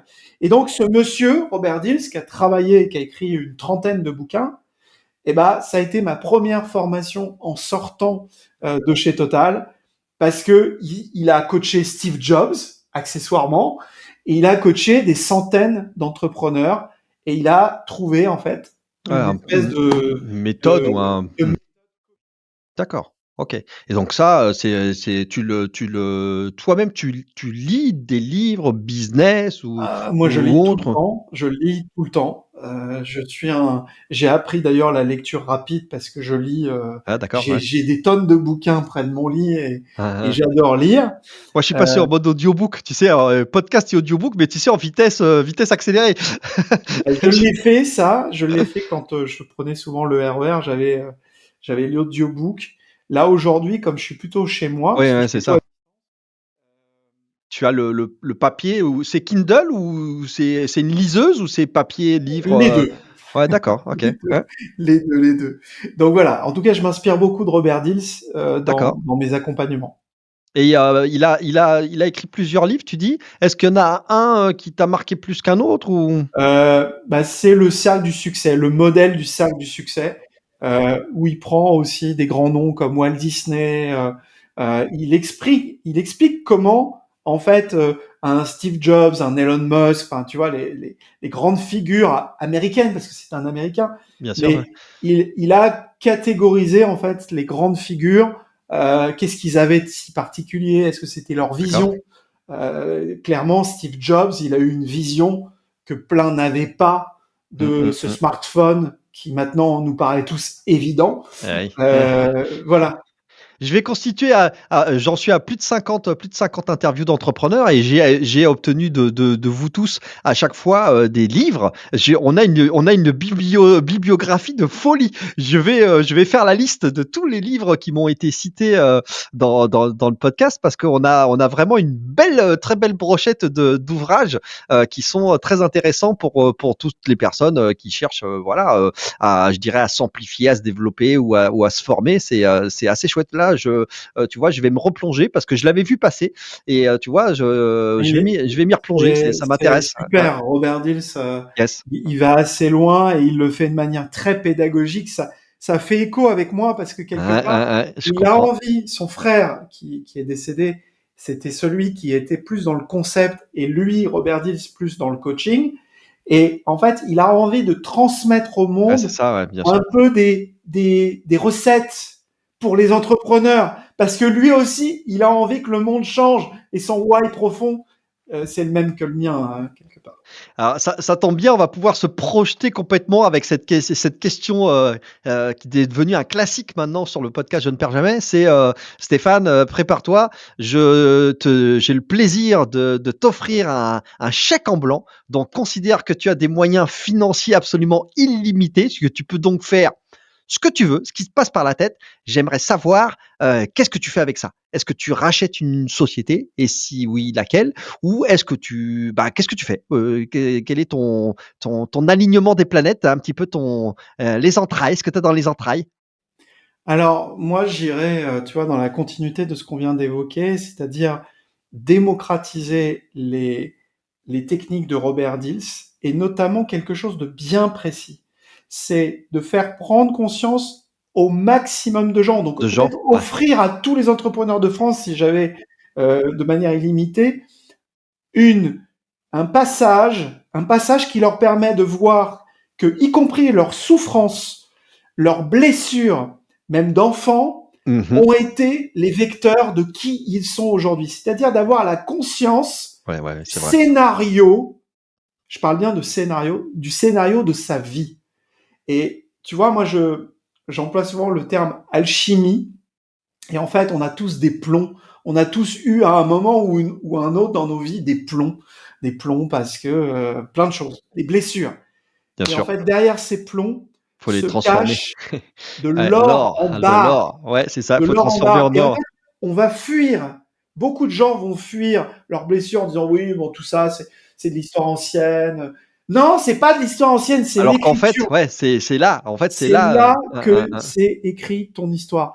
Donc, moi, j'ai vécu à l'intérieur de moi cette transformation, que je parle même de transmutation, ça fait un peu éveillé, perché. Mais moi, j'avais des blessures d'enfant. J'avais pas été désiré. J'ai pas été désiré comme garçon. J'ai pas été désiré comme enfant. Et ce non-désir, j'en ai fait ça a forgé ton cheminement. m'intéresser à la transformation des entrepreneurs, tu vois. Donc c'est complètement Yes. fou. Cette envie de transformer le monde, elle vient d'abord me transformer moi. Voilà. Donc je sais pas si je réponds parce que tu vois, un peu comme Peut-être aujourd'hui, faudrait que tu montes une école, tu crées une école, peut-être créer une école. une académie ou quelque chose. Ouais, il y a quelque chose de ça. C'est-à-dire qu'en fait, moi, je suis en train depuis 2 ans et demi, j'ai construit 7 offres différentes. Et en D'accord, fait, ces 7 offres différentes s'adressent à un public différent, du d'accord, à chaque mentoring, fois. du coaching, du cercle, etc.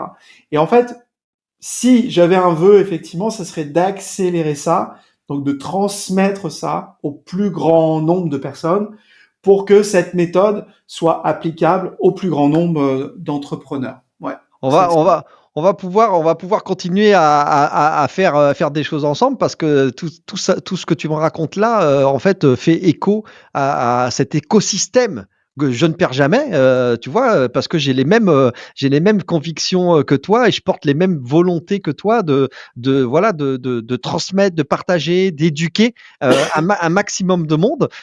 Et en fait, j'ai commencé par le podcast, mais tu vois, volonté très forte de décliner ça peut-être même dans une école je ne perds jamais, tu vois, ça serait pas mal plutôt que d'avoir un bonnet d'âne, ça serait au contraire de vraiment transmettre des formations et de l'éducation à l'entrepreneuriat, ça serait vraiment le rêve que je porte avec Je ne perds jamais. Donc là, je te rejoins sur la volonté au maximum de transmettre au maximum de monde et à plein de publics différents parce qu'il y a plein de publics différents, plein de cibles différents. Ouais.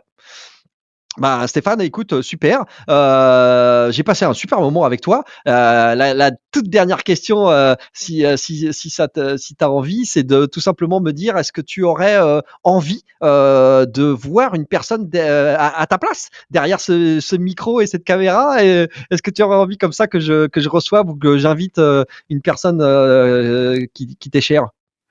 Alors, la personne à laquelle je pense, c'est Charlie Gaillard, D'accord, qui est un garçon beaucoup plus jeune que moi, qui est un multi-entrepreneur malgré sa jeunesse, qui entreprend notamment dans le freelancing d'accord, ok, et qui est super. quelqu'un que j'ai eu la chance de coacher. Et D'accompagner, je trouve yes. qu'il coche toutes les cases Bon, bah des génial. personnes que tu peux recevoir parce que un, c'est un multi-entrepreneur, ça c'est la Yes. première chose.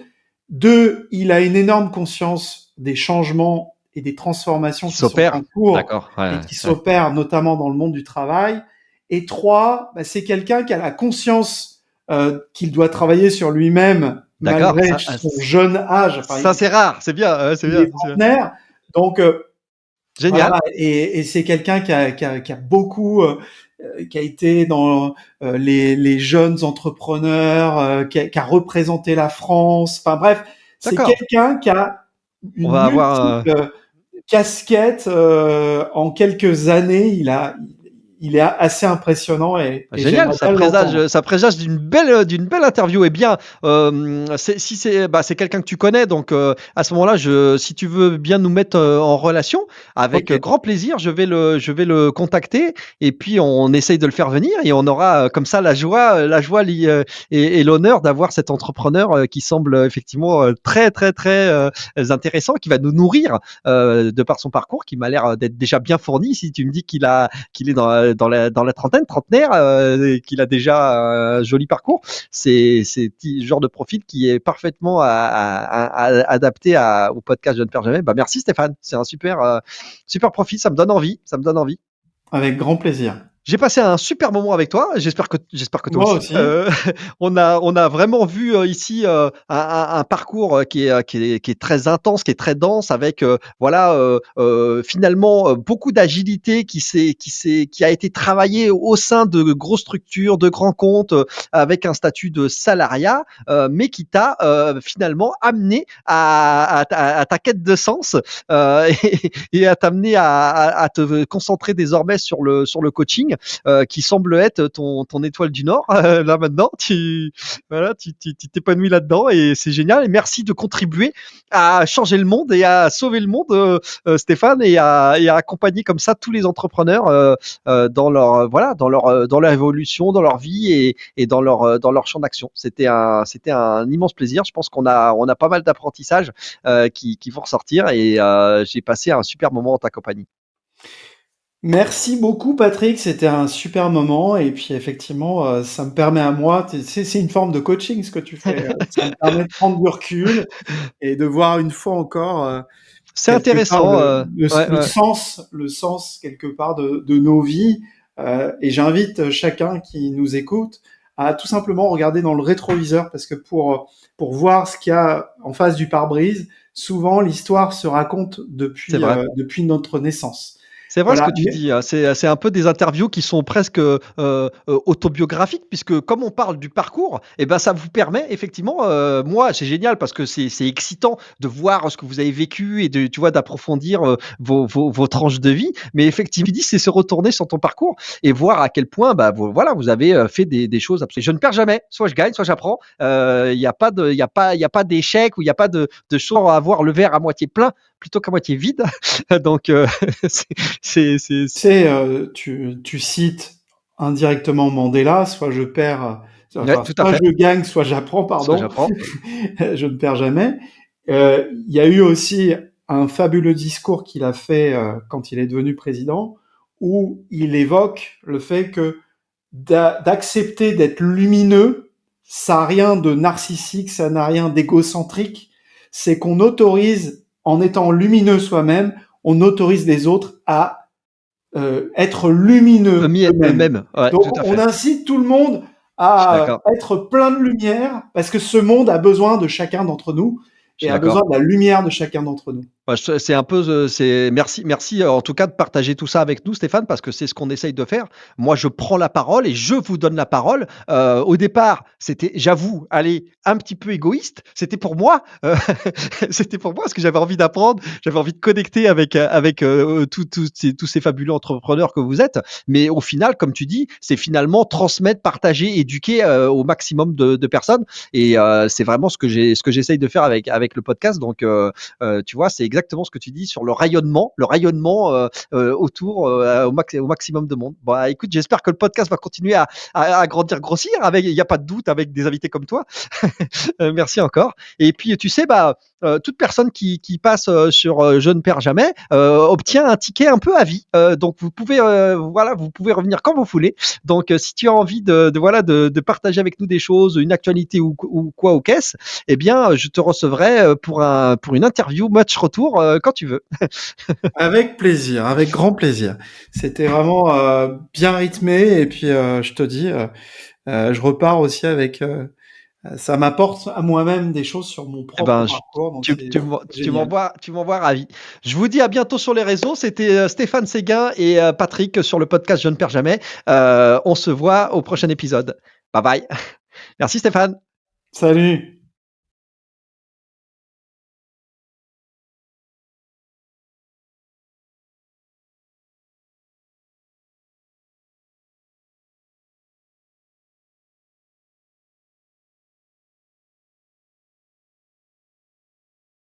C'est déjà fini pour cet épisode. Merci pour votre écoute et d'être resté jusque-là. Vous pouvez continuer à engager la conversation en me laissant des commentaires et en me contactant via LinkedIn. Si ça vous a plu, merci de prendre 30 secondes pour donner de la force et de l'envie en mettant une note de 5 étoiles. C'est vraiment important, c'est ce qui fera connaître le podcast au plus grand nombre et qui le fera remonter dans les classements. Vous pouvez aussi le partager à votre entourage et je vous dis un grand merci du fond du cœur. Force et courage à vous, n'oubliez pas, vous n'avez rien à perdre.